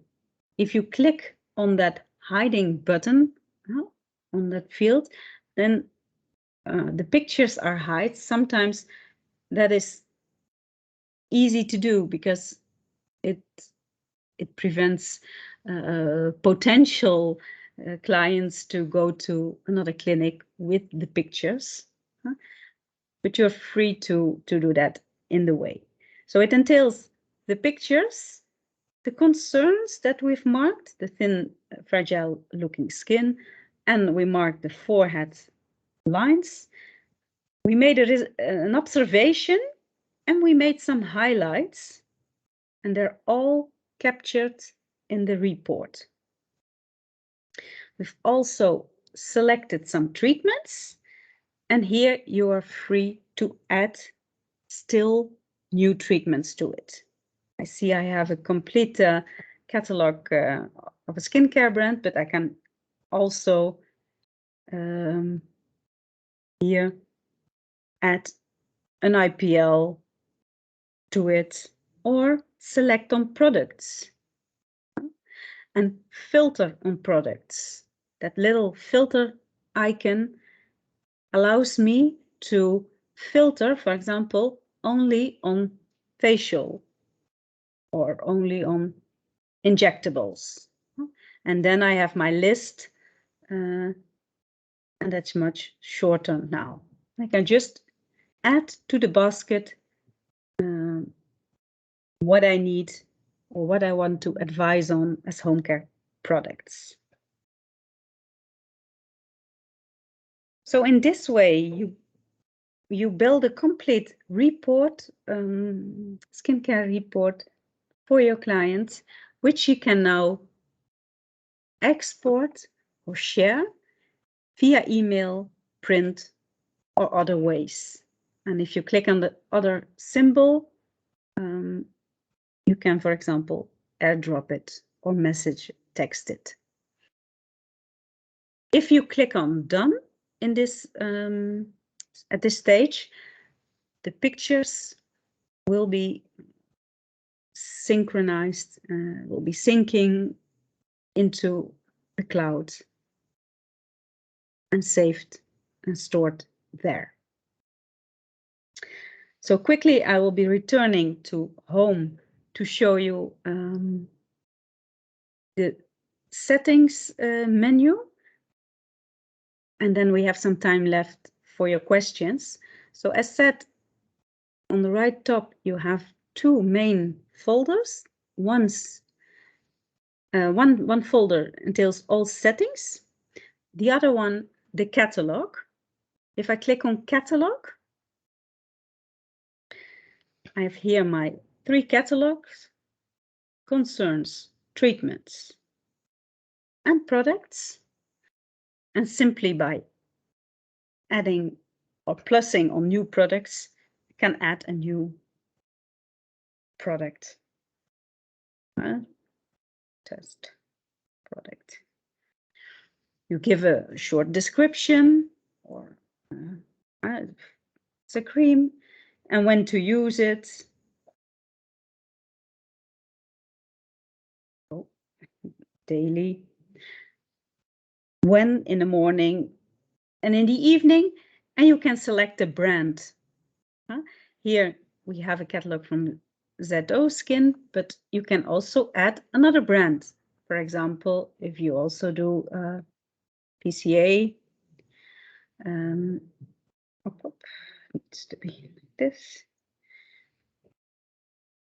Then you just add a new brand, and you can simply add a logo from your photo stream. So first, I'm now adding your logo to PCA, so that's not completely correct. So let me change this also into Dior. And I've now added Dior as a brand for my test products. You choose a product category. Let's say it's just a facial, and the size and pricing. You can just add 50 milliliters, or the packaging that you are selling at €100. Just by clicking out, and it's saved. You can also add an image to the product. Imagine that this is my image that I want to use, and by clicking on add, the product is added in the catalog. Here it is at the bottom. I think I scrolled a bit too fast. Hope it's also visible to you. But in this way, you can completely customize the catalogs. You see on the right top that sharing button or exporting button that we also explained in this training, and that importing button if you want to import a new catalog. When I go back to home and I go back to my settings, I see here my main folders. So the first folder contains all device option information. This is an important folder the moment that you encounter issues, because we always ask you to provide us the app version. Which version are you using? Are you using the latest version available from the App Store? It also shows you the paired devices, and pairing the device is very easy. It will just retain the serial number and pushing on the power button.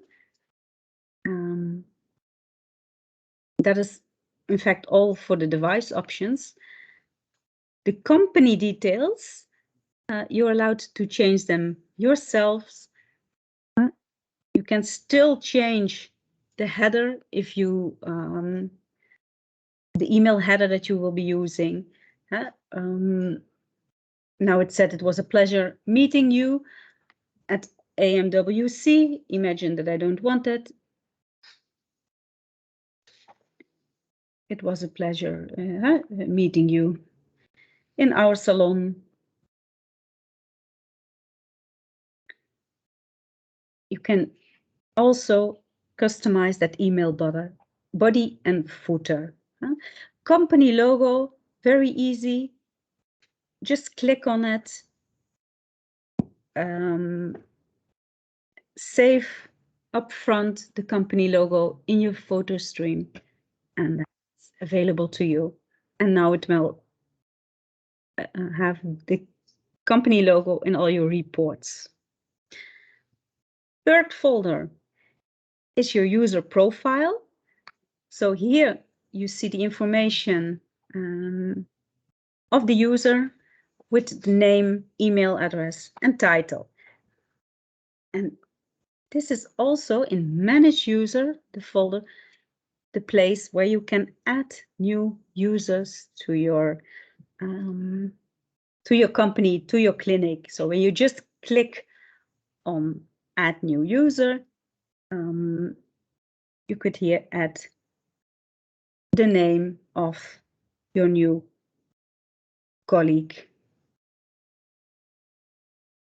and invite them via email to the company. Sylton Connect, as said, it says that I'm cloud synchronized. I have currently 25 pictures on in my cloud, and I have a lot of cloud available, and I'm using the location EU. Last folder is the legal folder. This is the consent folder, which you can also customize yourself. So if I return one moment to the home screen, you see that my logo changed. My profile is still the same. Imagine that now Sasha would come back for a second session. I would just click on that search client button. And instead of seeing all those thumbnails of my previous clients, I only have a sample client available. But when I start typing in even the first letter of the name of Sasha, it will show up his pictures. Oh, Sasha. And I have him again here in the pictures. So for recurring clients, you just push that search button and you can start immediately a new session. That will also be date and time stamped in the same way as it is now. In basics, that was what the practical part of the app was all about. So what I'm going to do, I'm going to quit sharing from my iPad and returning to you to see if everything is clear, and otherwise, if you have other questions, this is the moment. Okay, stop broadcasting.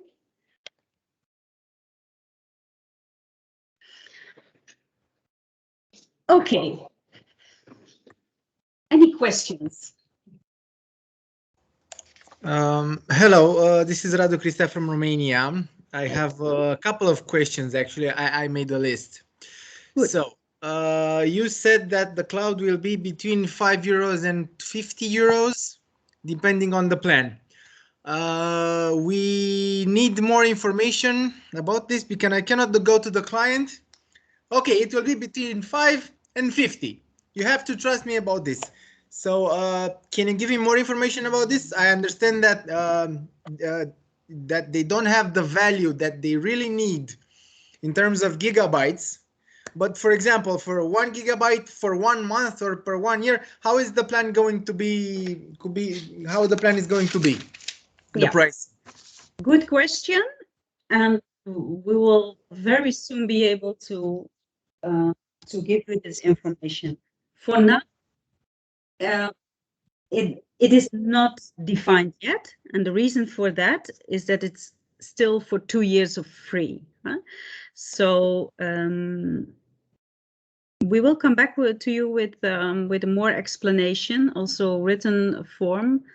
Okay, I understand. Okay, next question. I saw in the presentation, but I just want to be sure. For one company and multiple users, if you don't have the cloud, does the information still sync between two different users, two different iPads?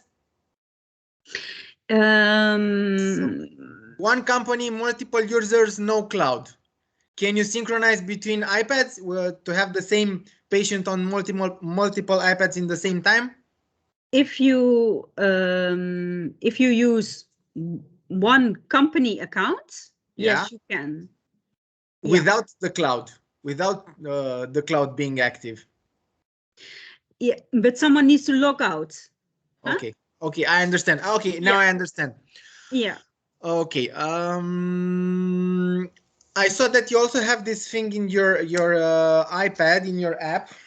When I'm searching for a client, yeah, I would like for the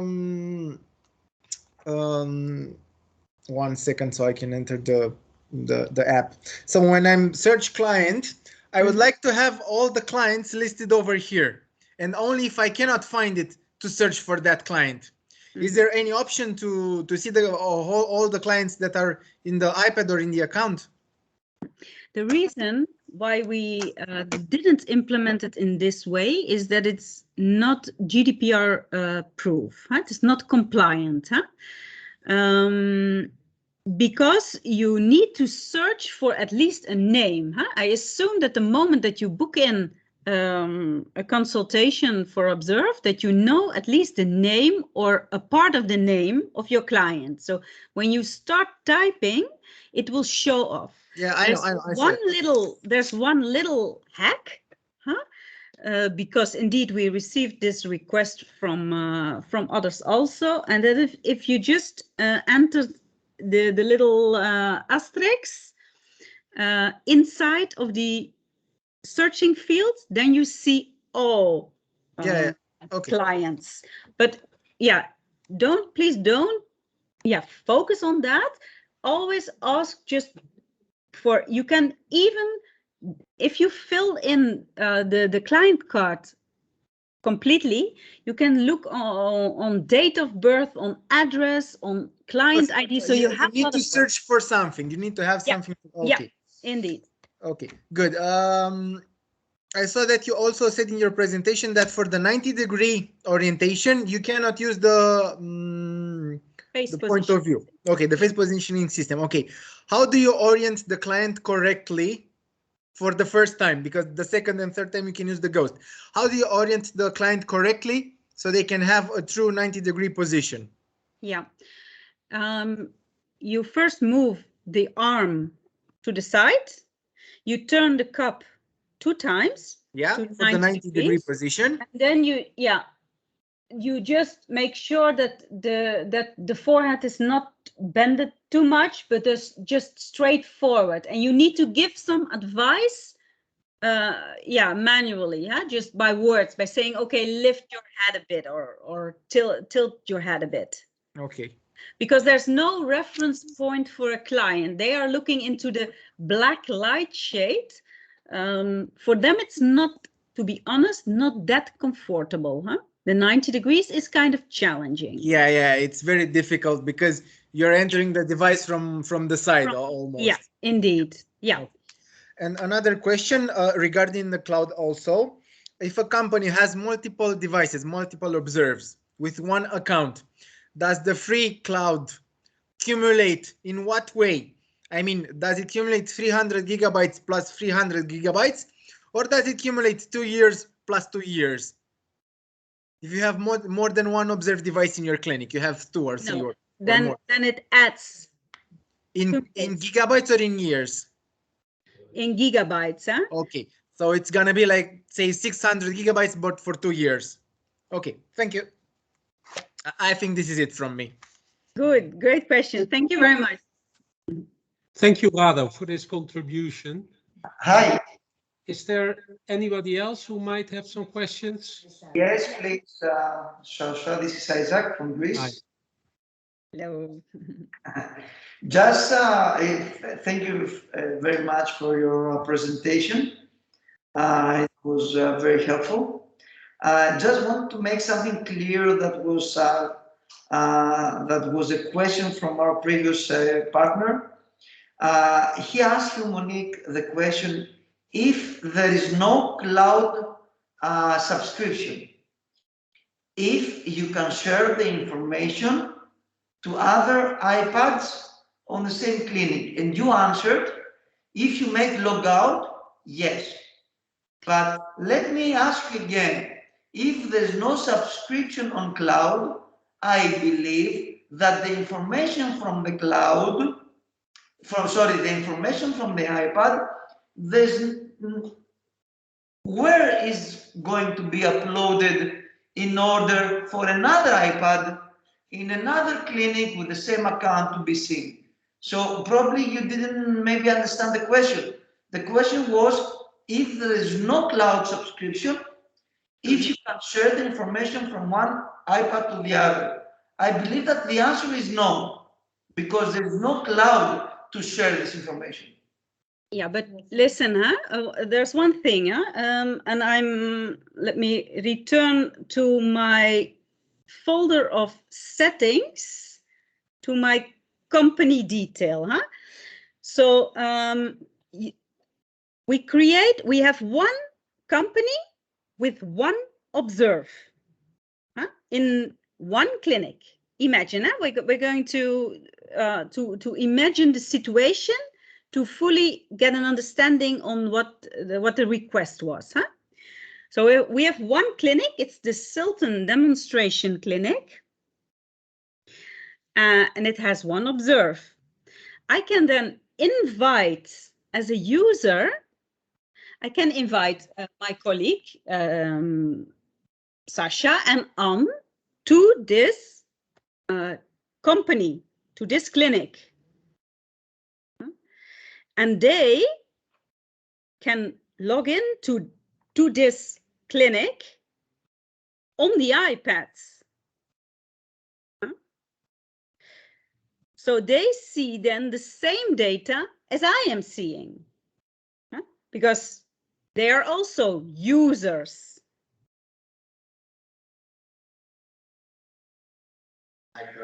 Monique, again, I'm sorry, because probably we are getting confused.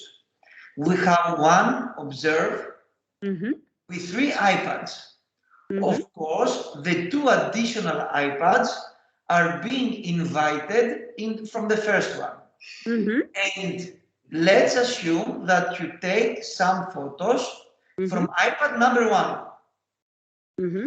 And this customer, after 2 years, hasn't decided to renew the cloud subscription. Mm-hmm. So, since there is no cloud that you control, the Sylton controls, how the data that is being saved in iPad number 1 will be shared in iPad number 2 and number 3. Correct. If you use multiple iPads, it cannot. That's the reason why I said you need to log out. If you use one iPad, 3 users, they see the same.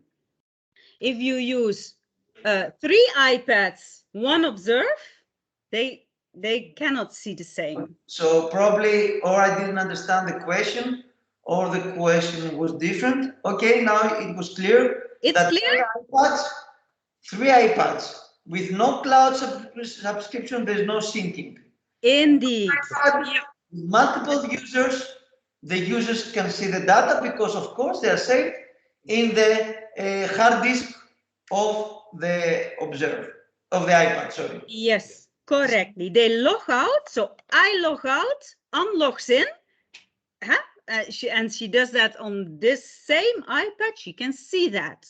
But if you have multiple iPads, one in treatment room, one in treatment room 2, and one in the consultation room, you need the cloud to sync that data and to retrieve the data from the cloud. For sure. Okay. So probably I didn't understand the question. Thank you very much, Monique. You're welcome. Thanks. Thanks for the addition. Is this clear to everyone? If there are still questions? Other questions?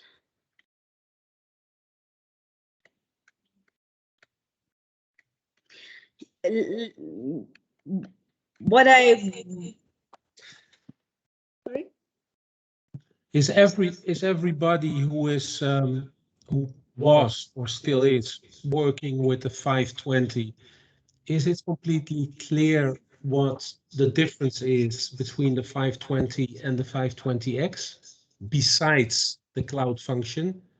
The cloud function, of course, is one big additional feature of the 520x. Yeah, but is it all clear what the other differences are? I have a beautiful overview for you, if you like. I can send that over after this training to have everything next to each other. So what are the features of the 520? What are the features of the 520x? So you can really also for yourself, first of all, see the differences, but also use that comparison also to maybe show it to your customers, or maybe also to show, or not to show, to convince clinics to maybe even switch from the 520 to the 520x. I will make sure that all of you get that comparison, just for you all to be aware of all the differences in characteristics and features of both devices. What are the most important things to remember? Sasha, when you compare them to one another, is we have completely rewritten the way that data is saved and stored between 520 and 520x. So this way is completely rewritten.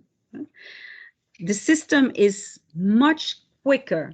What you saw, we approximately, when you use an iPad Pro or even Air 4 generation, within 10 seconds, 520x took all your pictures automatically.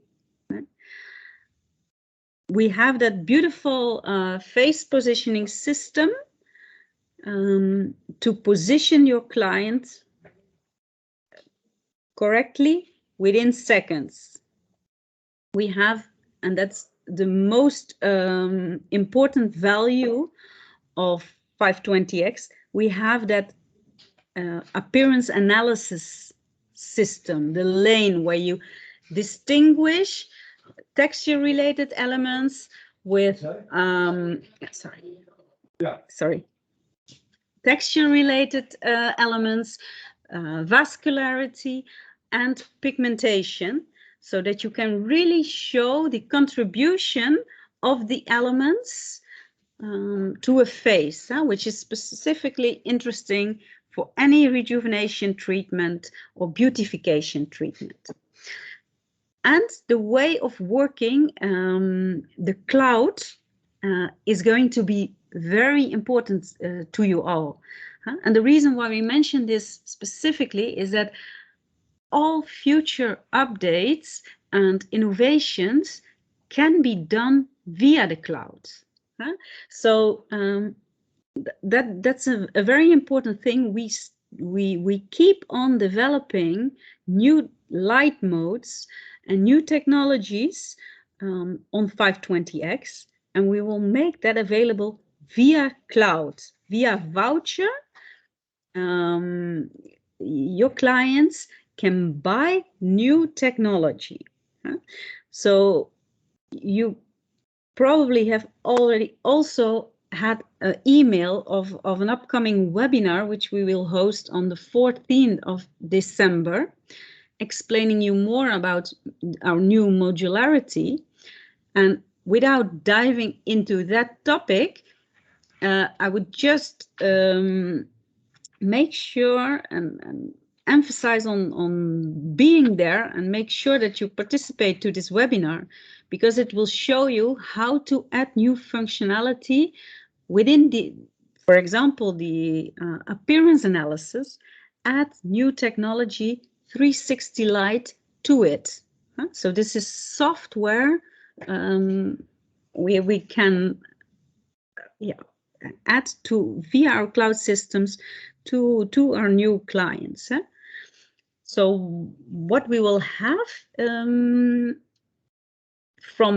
January is at least that one, the 360 light, but we will also develop new ways of managing your catalogs.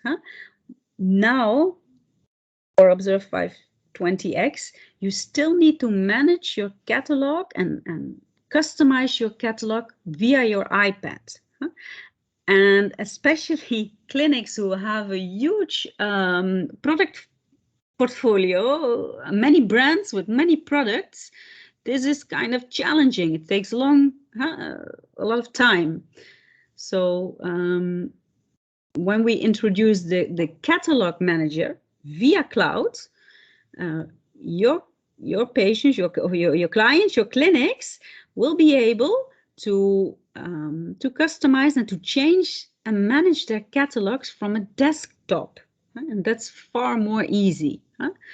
Also, new social media functions, in-app functions, so that you will be able to directly make a little video or a print screen for social media purposes, will all be available to you via the cloud. So it's really a comprehensive system and a service platform which we will focus on in the next years. So with this cloud, it makes also your 520x device future-proof, next to all electronical changes that we did to the hardware inside, because we can all imagine that Observ dates from 2013.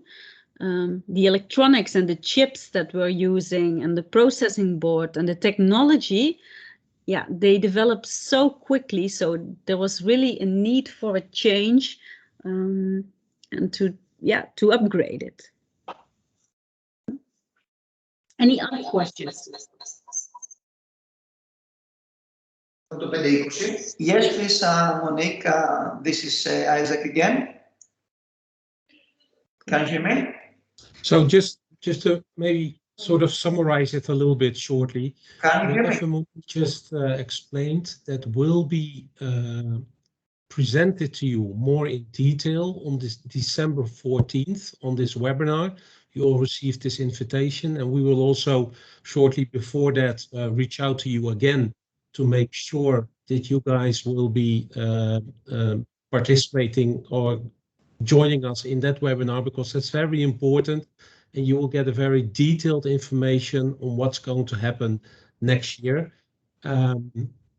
Explanations about modularity, explanations about configurations, also pricing. So everything will be presented to you on December 14th in that webinar.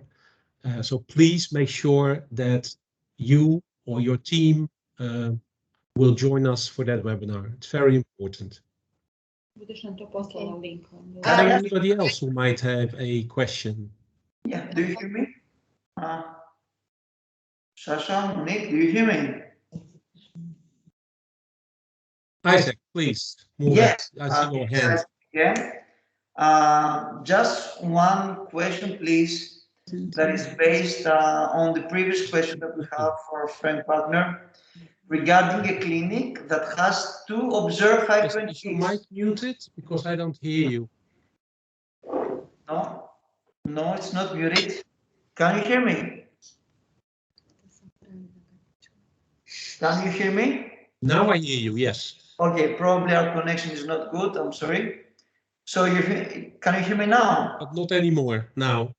No. I think there's something.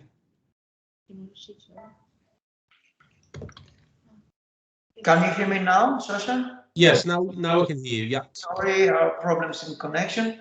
So a question that is based on the question before from our previous partner. It was a question if a clinic has to observe that can have 2 years each, if there's gonna be extension in time. So I just wanna ask, if you have to observe and you activate only the first serial number of 2 years, and after 23 months, you activate the second one. So by this way, is it possible to extend for 2 years the two accounts? Is there any time limitation of the cloud to be activated? No, in principle, you can do that in that way, huh? Because each package leaves here with a voucher for 2 years of free cloud, huh? So yeah, in principle you could do it that way, but yeah, let's not focus on those exceptions. But yeah, in practice it would mean that you can do it in that way. Yeah. But still, if you, I try to envision how it would look. Imagine, Isaac, imagine like this. I have a huge clinic and I have 2 observers. I have 2 vouchers, but I only use 1. That means also that the other one is not on the cloud. So that has only local data. How? Yeah, but still, how are you managing? Some data will be locally, the other ones will be in the cloud synced. Maybe it's not that practical, but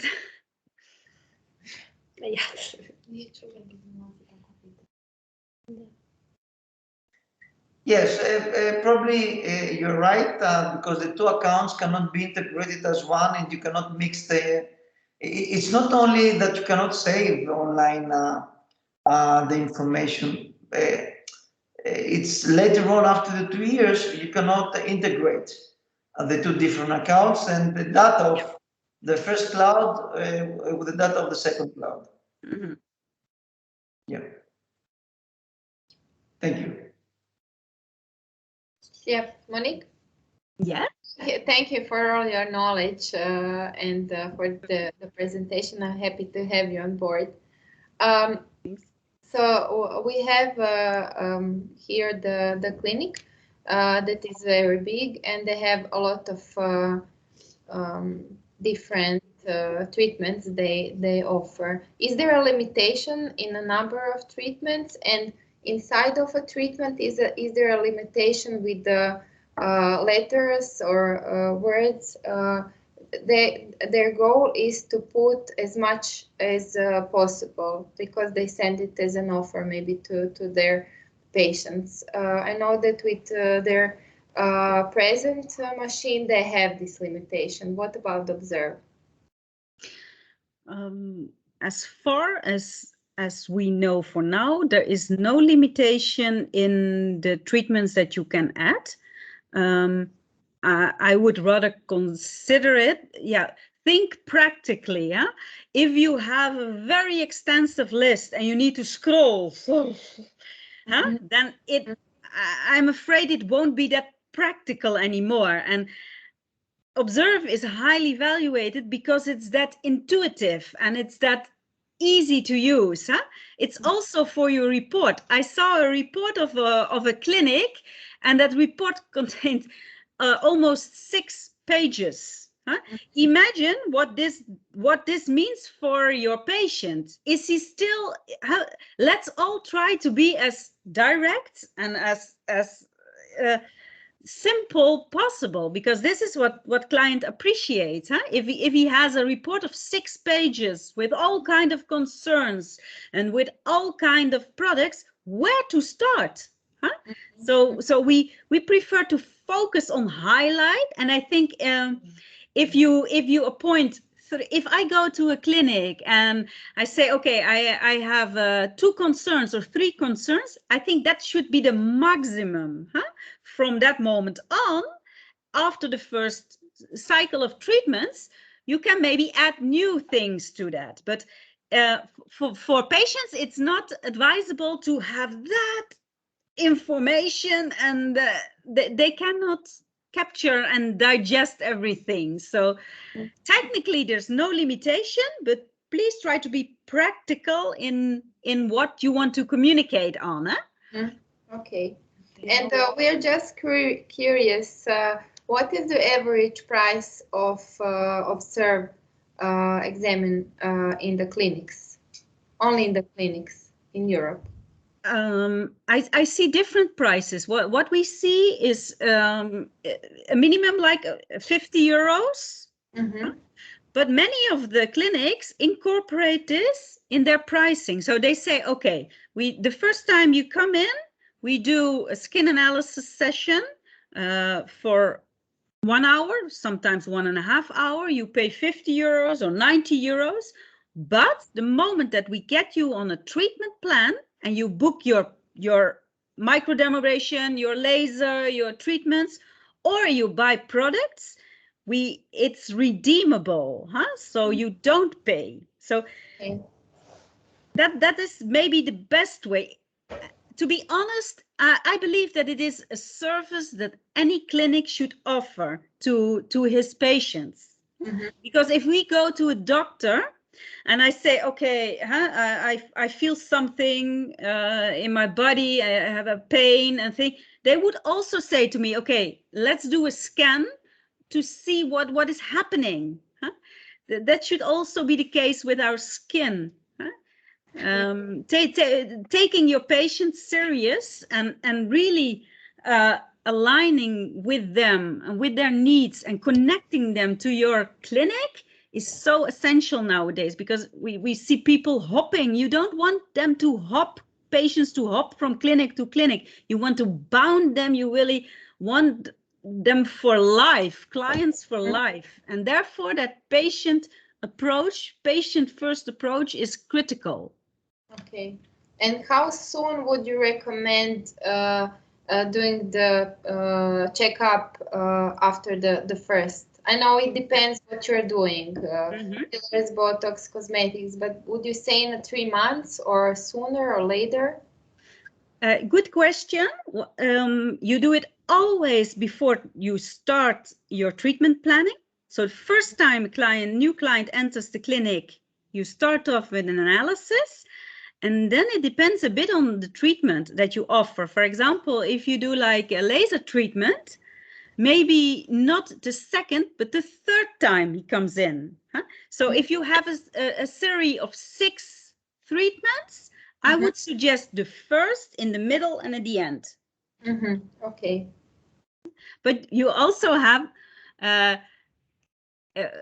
the moment that your patient starts asking for it, that's a good sign, because then they say, okay, I'm so curious to see what my skin looks like now that I'm using your products and I am on your treatment program. So that's a very good sign if they start asking for it. And they forget how bad their skin was, right? Yes. Therefore, it's such an important photo documentation system, because nowadays people say after a few times of visits, and which cost them a lot of money, they say, oh, I don't see the results anymore. Huh? Yeah. And sometimes results are not visible or slightly visible on the surface texture, but you need to dive deeper. Sometimes we see that on pore health or on pigmentation in the deeper layers, we see that improvement, and you want to have patients motivated to go along with their treatment and the products. One doctor who has a lot of experience as a dermatologist, he told me, this machine is like a Chinese wall of protection for my practice, Yeah. Because they can't say, I didn't have a hyperpigmentation here, or I didn't have the better skin now, because you have saved everything. Yeah, true. Yeah. Okay, thank you. Thanks. Any other questions?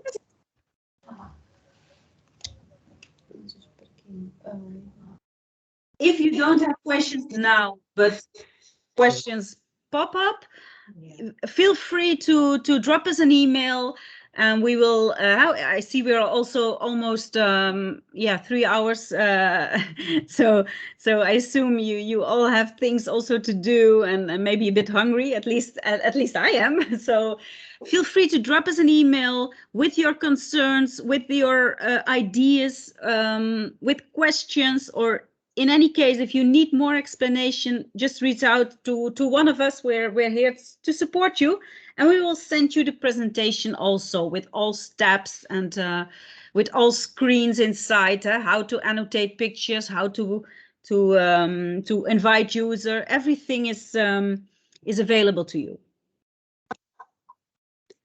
Okay, so Monique, Anne, and myself, we will be reaching out to, as I call it, our customers, with the recordings, with the PowerPoint presentation, and with the comparison between the 2 models, the 520 and the 520x. So, I would like to thank you for joining us. I think this was very useful. I do hope that the ones that have not started yet with the 520x will start with it soon. Please join us for the webinar on December 14th. That is extremely important, simply that you will get all the latest information that we will have.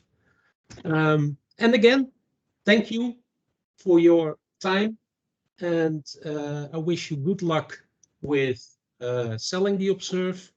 If there's anything that the 3 of us can do for you, please let us know, and we will reach out to you soon again.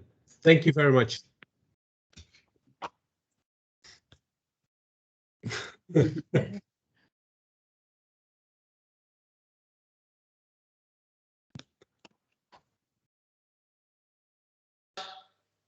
Thanks. Thank you. Best regards to Greece. Thank you. Bye-bye. And to Croatia, of course, and to Norway, and to France, and to Egypt, to everybody. Keep Omicron away. Have a good Keep day. Omicron Have a away from Holland. good week. Thank you. Keep Omicron away from Europe. Okay. Sasa?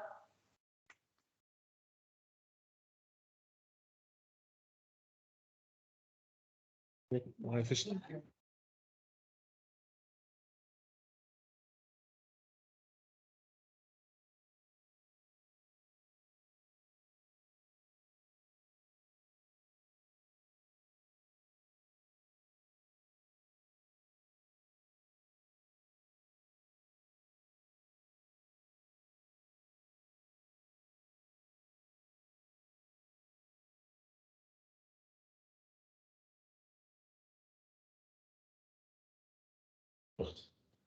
Hoe ging dat? goed. Ja.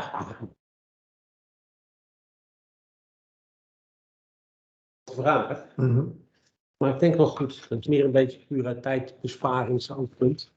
Ja, dat is goed. Ik bedoel, 8 trainingen van 2,5 uur. Dat is meer tijd dan 1 training van 2,5 uur. En dat duurde deze toevallig 3 uur, maar dat is alsnog natuurlijk veel beter. Ja, maar dan krijg je als je meer mensen uitnodigt, je kan allemaal vragen hebben. Dus Ja. het gaat allemaal wat langdradiger. De een heeft hier een vraagje over. En dat duurt alweer 10 minuten voordat je dat allemaal beantwoord hebt. En omdat die een vraag heeft, krijgt die andere ook weer een vraag. Nou, dat was eigenlijk prima wel op deze manier. Ja, absoluut. Absoluut. Hey, ik zat even naar je kijken. Ja, die hadden wij als een goede format komen. En we hebben natuurlijk, zeg maar, ja, goede werk hebben we al. Ik zat nog eens naar te kijken van, wat kan efficiënter of eventueel overzichtelijker. Want ik zit nog een beetje met dat het heen en weer zit. van cijfers naar letters, ja. Ik heb zelf eerder gezegd, ik weet niet wie dat is. Dan kun je op één sheet zo aardig wat neerzetten als je... Ja, dat weet ik. Ik heb eigenlijk bewust, ja, eens. Maar ik heb eigenlijk bewust de sheets zo simpel en zo overzichtelijk mogelijk gehouden. Je hebt eigenlijk niet... Ja, op deze nu heb je alles... Alles bij elkaar. Je hebt alles bij elkaar. Dan heb je de cijfers. Kijk, als het goed is, hoef je ook de cijfertjes niet te kletsen. Nee, dat klopt. Het gaat meer over volgend jaar. Het gaat over volgend jaar, het gaat over het volgende kwartaal. Het gaat over, op de duur dan kan je zeggen, nee, ik loop achter. Duidelijk. Nou, dan kan je dan nog een half uur over door blijven kletsen, maar over het algemeen wil je weten hoe we het dan weer inhalen. Ja. Wat gaan we doen? Ja. Ik bied mijn excuus aan voor deze kleurtjes, want dit is groen, oranje en rood. Je toner. Mijn toner die gaat op. Ik ken het.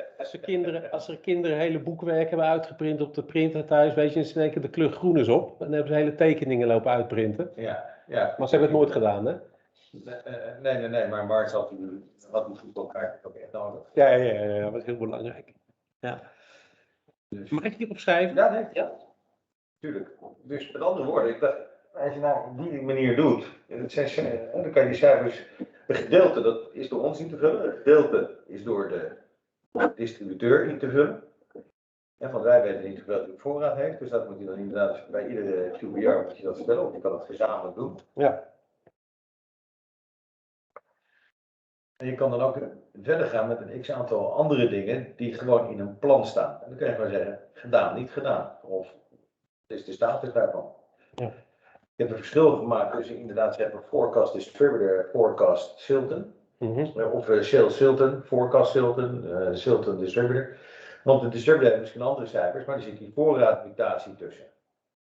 Klopt, maar wat ik ook, de cijfers die ik ook aan jou presenteerde, hè, de vorige keer dat we hier zaten, bij mij is het in mijn geval zo dat elke forecast is met de distributor afgestemd. Het is dat klopt. Het is niet voor mij. Nee, dat klopt. Maar op een bepaald moment, we stemmen je nog steeds met de distributor af.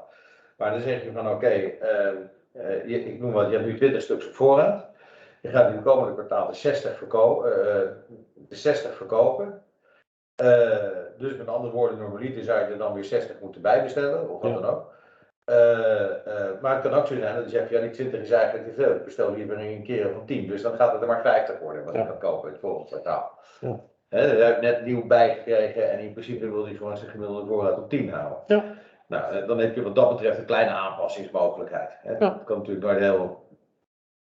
En dan vervolgens heb je een heleboel met sales- en marketingactiviteiten. Dan kan ik zeggen, ja, dat kan je ook budgetteren. Want ik zag inderdaad terugkomen van, bijvoorbeeld demonstrations en even kijken, webinars. Ja. Er zit een verschil tussen een demonstration en een webinar, begrijp ik? Een webinar is online en een demonstration kan gewoon hier aan tafel in deze ruimte zijn bij wijze van spreken.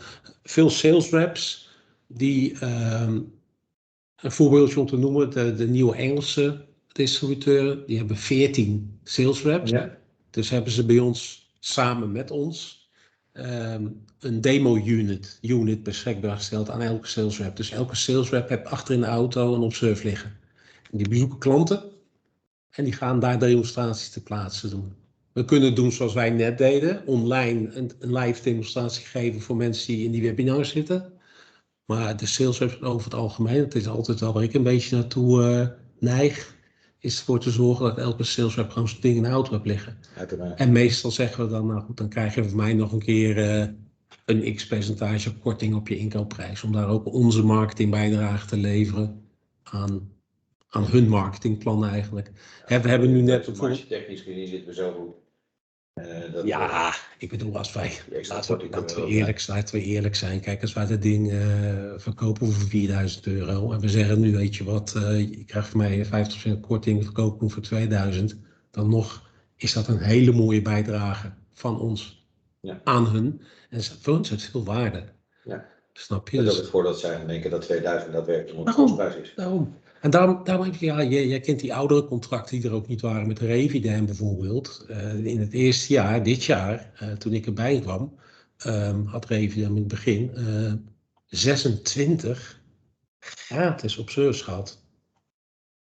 Nou, dan weet je ook wat de vraag is van die klanten voor volgend jaar aan mij. We gaan meer doen? Kan ik dan weer hetzelfde aantal gratis? 26 stuks.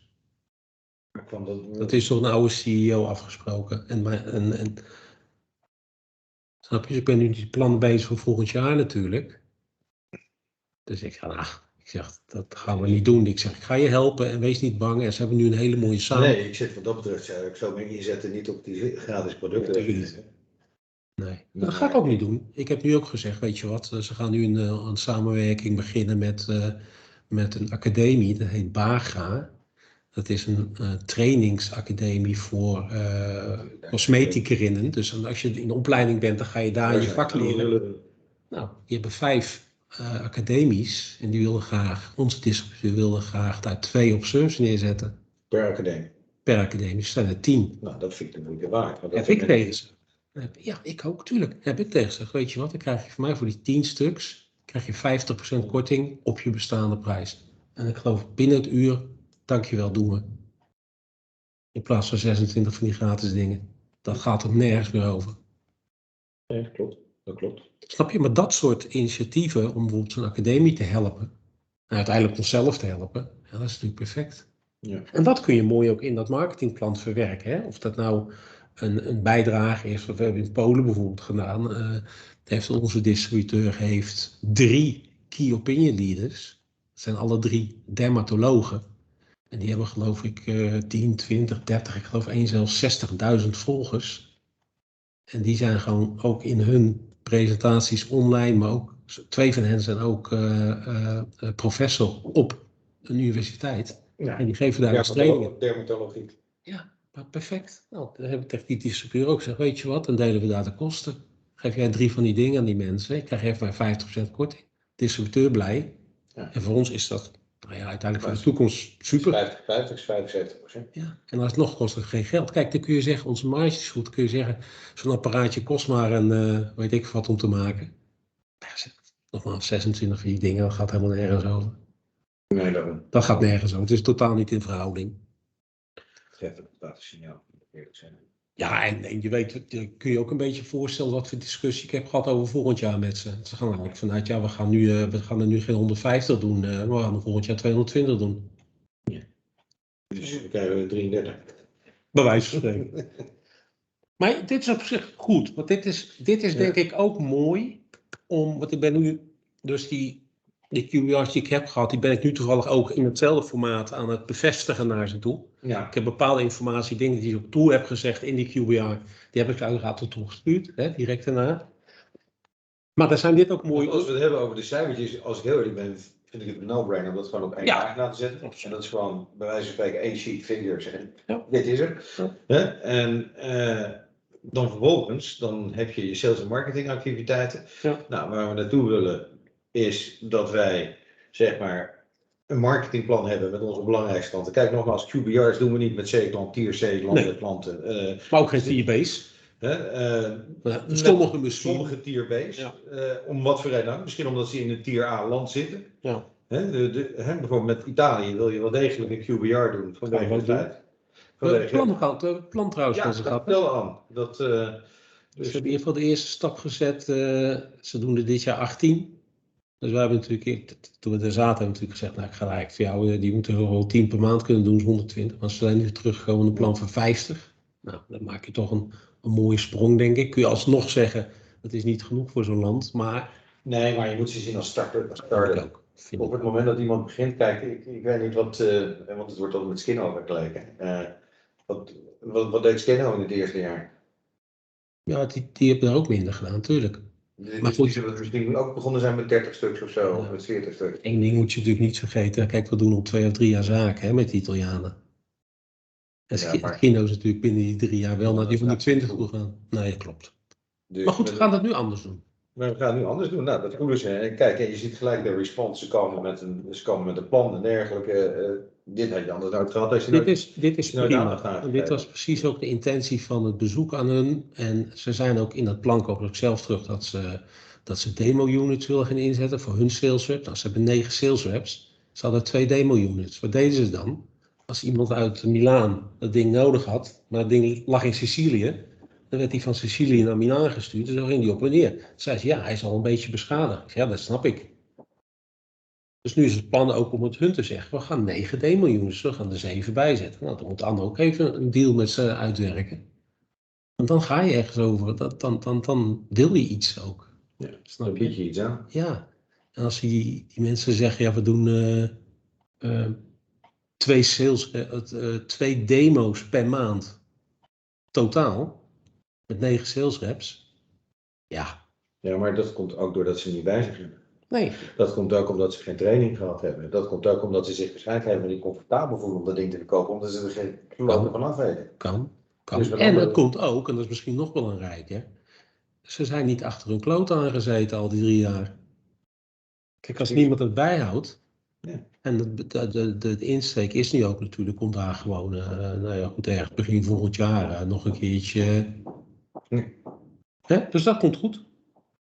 Maar ik heb een goede, Roland. Oké, dus dat is aardig. Nou, wat betreft die sales activities, er bijvoorbeeld demonstraties staan. Ja. Webinars en dergelijke. En social media activities. Als je het hebt over demonstraties, dan heb je het eigenlijk gewoon over verkooppresentaties. Ja. Om het zo maar te zeggen. Nou, Italië houdt het kennelijk bij. Ik neem aan dat andere landen het ook bijhouden. Ik weet niet hoe ingewikkeld dat is. Het hoeft wat mij betreft ook geen exact cijfer te zijn. Maar mij gaat dat je gewoon zegt van oké, wat is de doelstelling van hoeveel presentaties gaan wij doen? Ja. En ik noem maar wat, 30 per maand, 20 per maand, 10 per maand.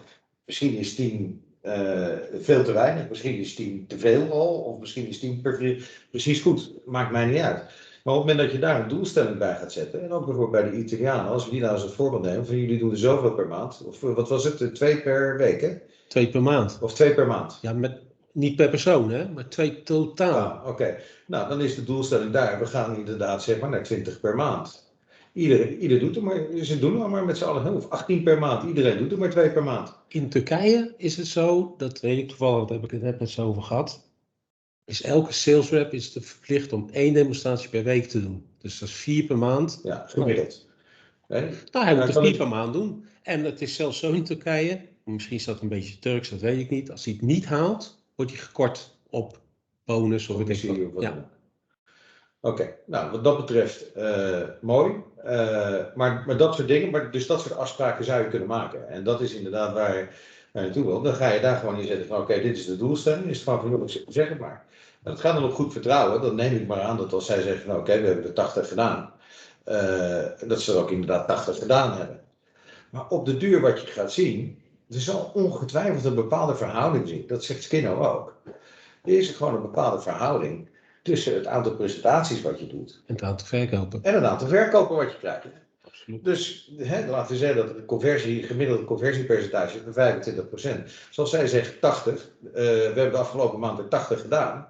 Dan ga je zeggen, oké, nou dat betekent dat je daar eigenlijk zo rond de 20 aan verkoop uit mogen verwachten. Dan ga je naar je verkoop kijken, als daar bij 10 staat. Dan denk ik dat je, als dat te vaak gebeurt, dan denk ik dat je ook de twijfel mag trekken of dat wel klopt wat betreft het aantal demonstraties. Ja. Dan kom ik weer even terug naar Turkije. Dat wordt daar dus ook in het CRM-systeem wordt het ook bijgehouden. Hoeveel demonstraties er zijn geweest. En ook wat de verkopen daaruit zijn.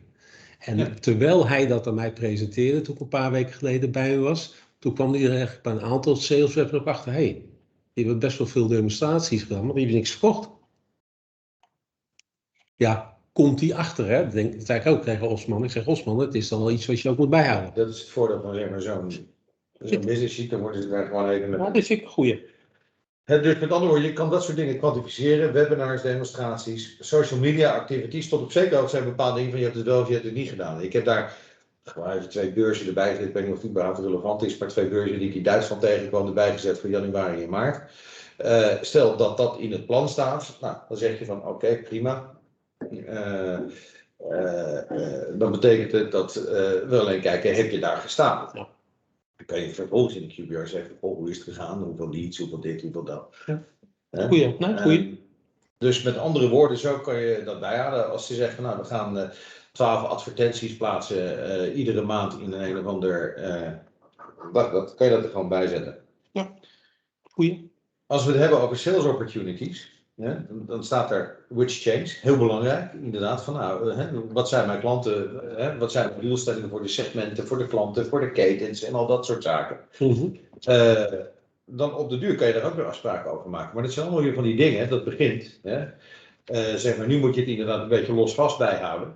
Maar het begint op de duur natuurlijk gewoon bij, inderdaad, zeg maar, gewoon een plan waar gewoon in staat van oké, welke ketens hebben we in Duitsland, welke ketens hebben we in Turkije, in Italië, in Frankrijk. En dan vervolgens, op basis daarvan kan je zeggen van oké, zijn we daar wel binnen, zijn we daar niet binnen. En wat moeten we doen om er wel binnen te komen? Nou, precies dat. Eigenlijk letterlijk wat jij, leuk dat je het letterlijk ook zo zegt. Dat is ook op zich mijn intentie van het eruit sturen van de presentatie voordat we de meeting gaan hebben, zodat zij zich ook kunnen voorbereiden. Australië, bijvoorbeeld, kreeg ik dit van terug. Dus. Oké, dat is goed.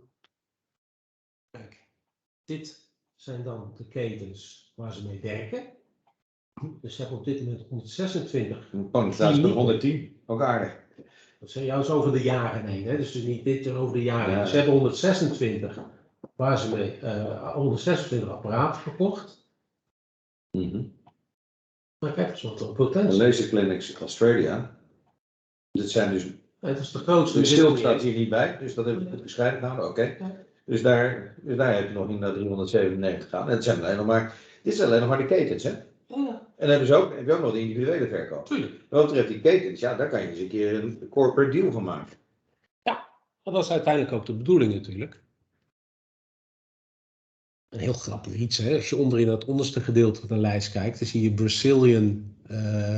Butterfly. Ja, nou, dat zijn allemaal hele kleine kliniekjes waar eigenlijk zo goed als geen ruimte is. Ja. Dus wij hebben nou die nieuwe mobile stand.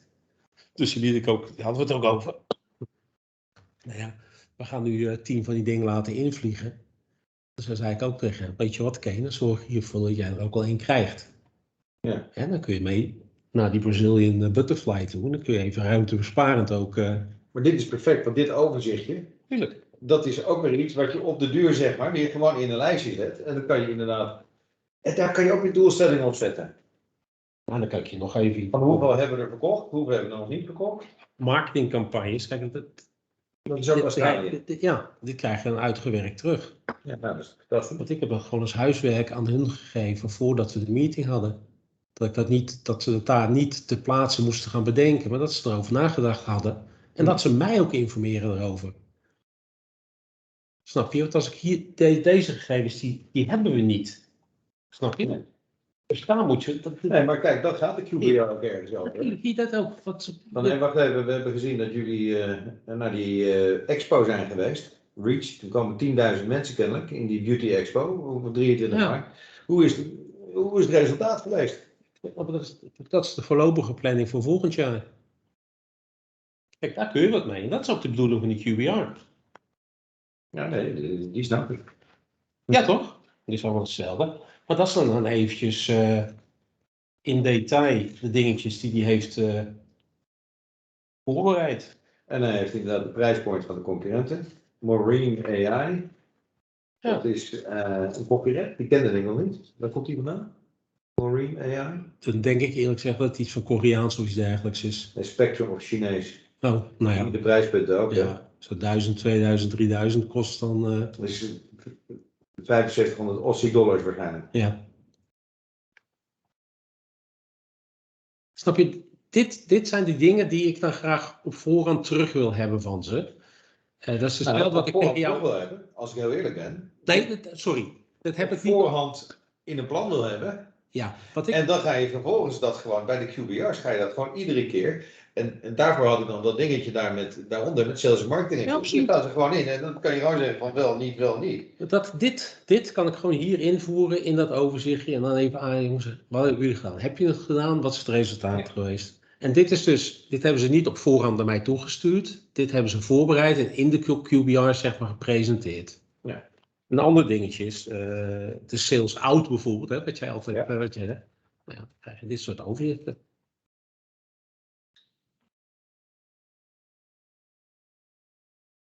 Daar kun je ook wat mee. Zo moeilijk hoeft het niet te zijn. Sales settled, purchases 10, sales 8. Oh, dat zijn hun purchases? Ja. Oké. Ja.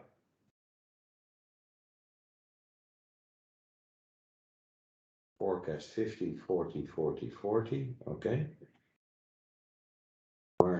March 20 purchased, 16 sold, 16 settled. Oké.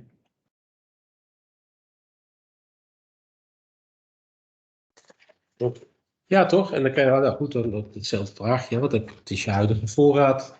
Ja. Moet je even niet in de detail kijken, want ze hebben er ook allemaal oude meuk opgezet waar we niks van hebben. En dan geven ze ook allemaal een waarde aan natuurlijk om even te laten... gratis, ja, is ook niks bij ja. Maar dat kan ook nog niet, want hij is wel niet... Nee, maar dat geeft niet. Weet je, ik vind het op zich wel mooi dat je de QBS serieus aanpakt. Nee. En B is dit ook eigenlijk gewoon informatie die voor ons heel erg belangrijk is. En inderdaad, wat ze on-hand hebben, dat is belangrijk om te weten. Ja. Want maar kijk, laat het eerlijk wezen, daar kan je op de duur ook inderdaad zien of inderdaad zeggen de salescijfers kloppen of de andere zaken klopt. Ja, plus als ik aan het einde van het kwartaal om orders ga lopen schreeuwen of pushen. En het blijkt dat ze er nog, ik noem maar iets, 50 op voorraad hebben. Ja, dan weet ik dat ik niet om een order hoef te vragen. Ja, dat is 30 op liggen. Ja. Precies. Dus dat is een beetje de opzet. En deze heeft dat op deze manier gedaan. Revidem heeft dat marketingplan gepresenteerd wat ze hebben. Ja, maar we moeten wel naar een stukje standaardisatie gaan toegroeien. En de Polen hebben een heel businessplan gestuurd. Ja. Nee, qua informatie is het super. Hè? Maar het is ieder op zijn eigen manier. En daar moeten we misschien inderdaad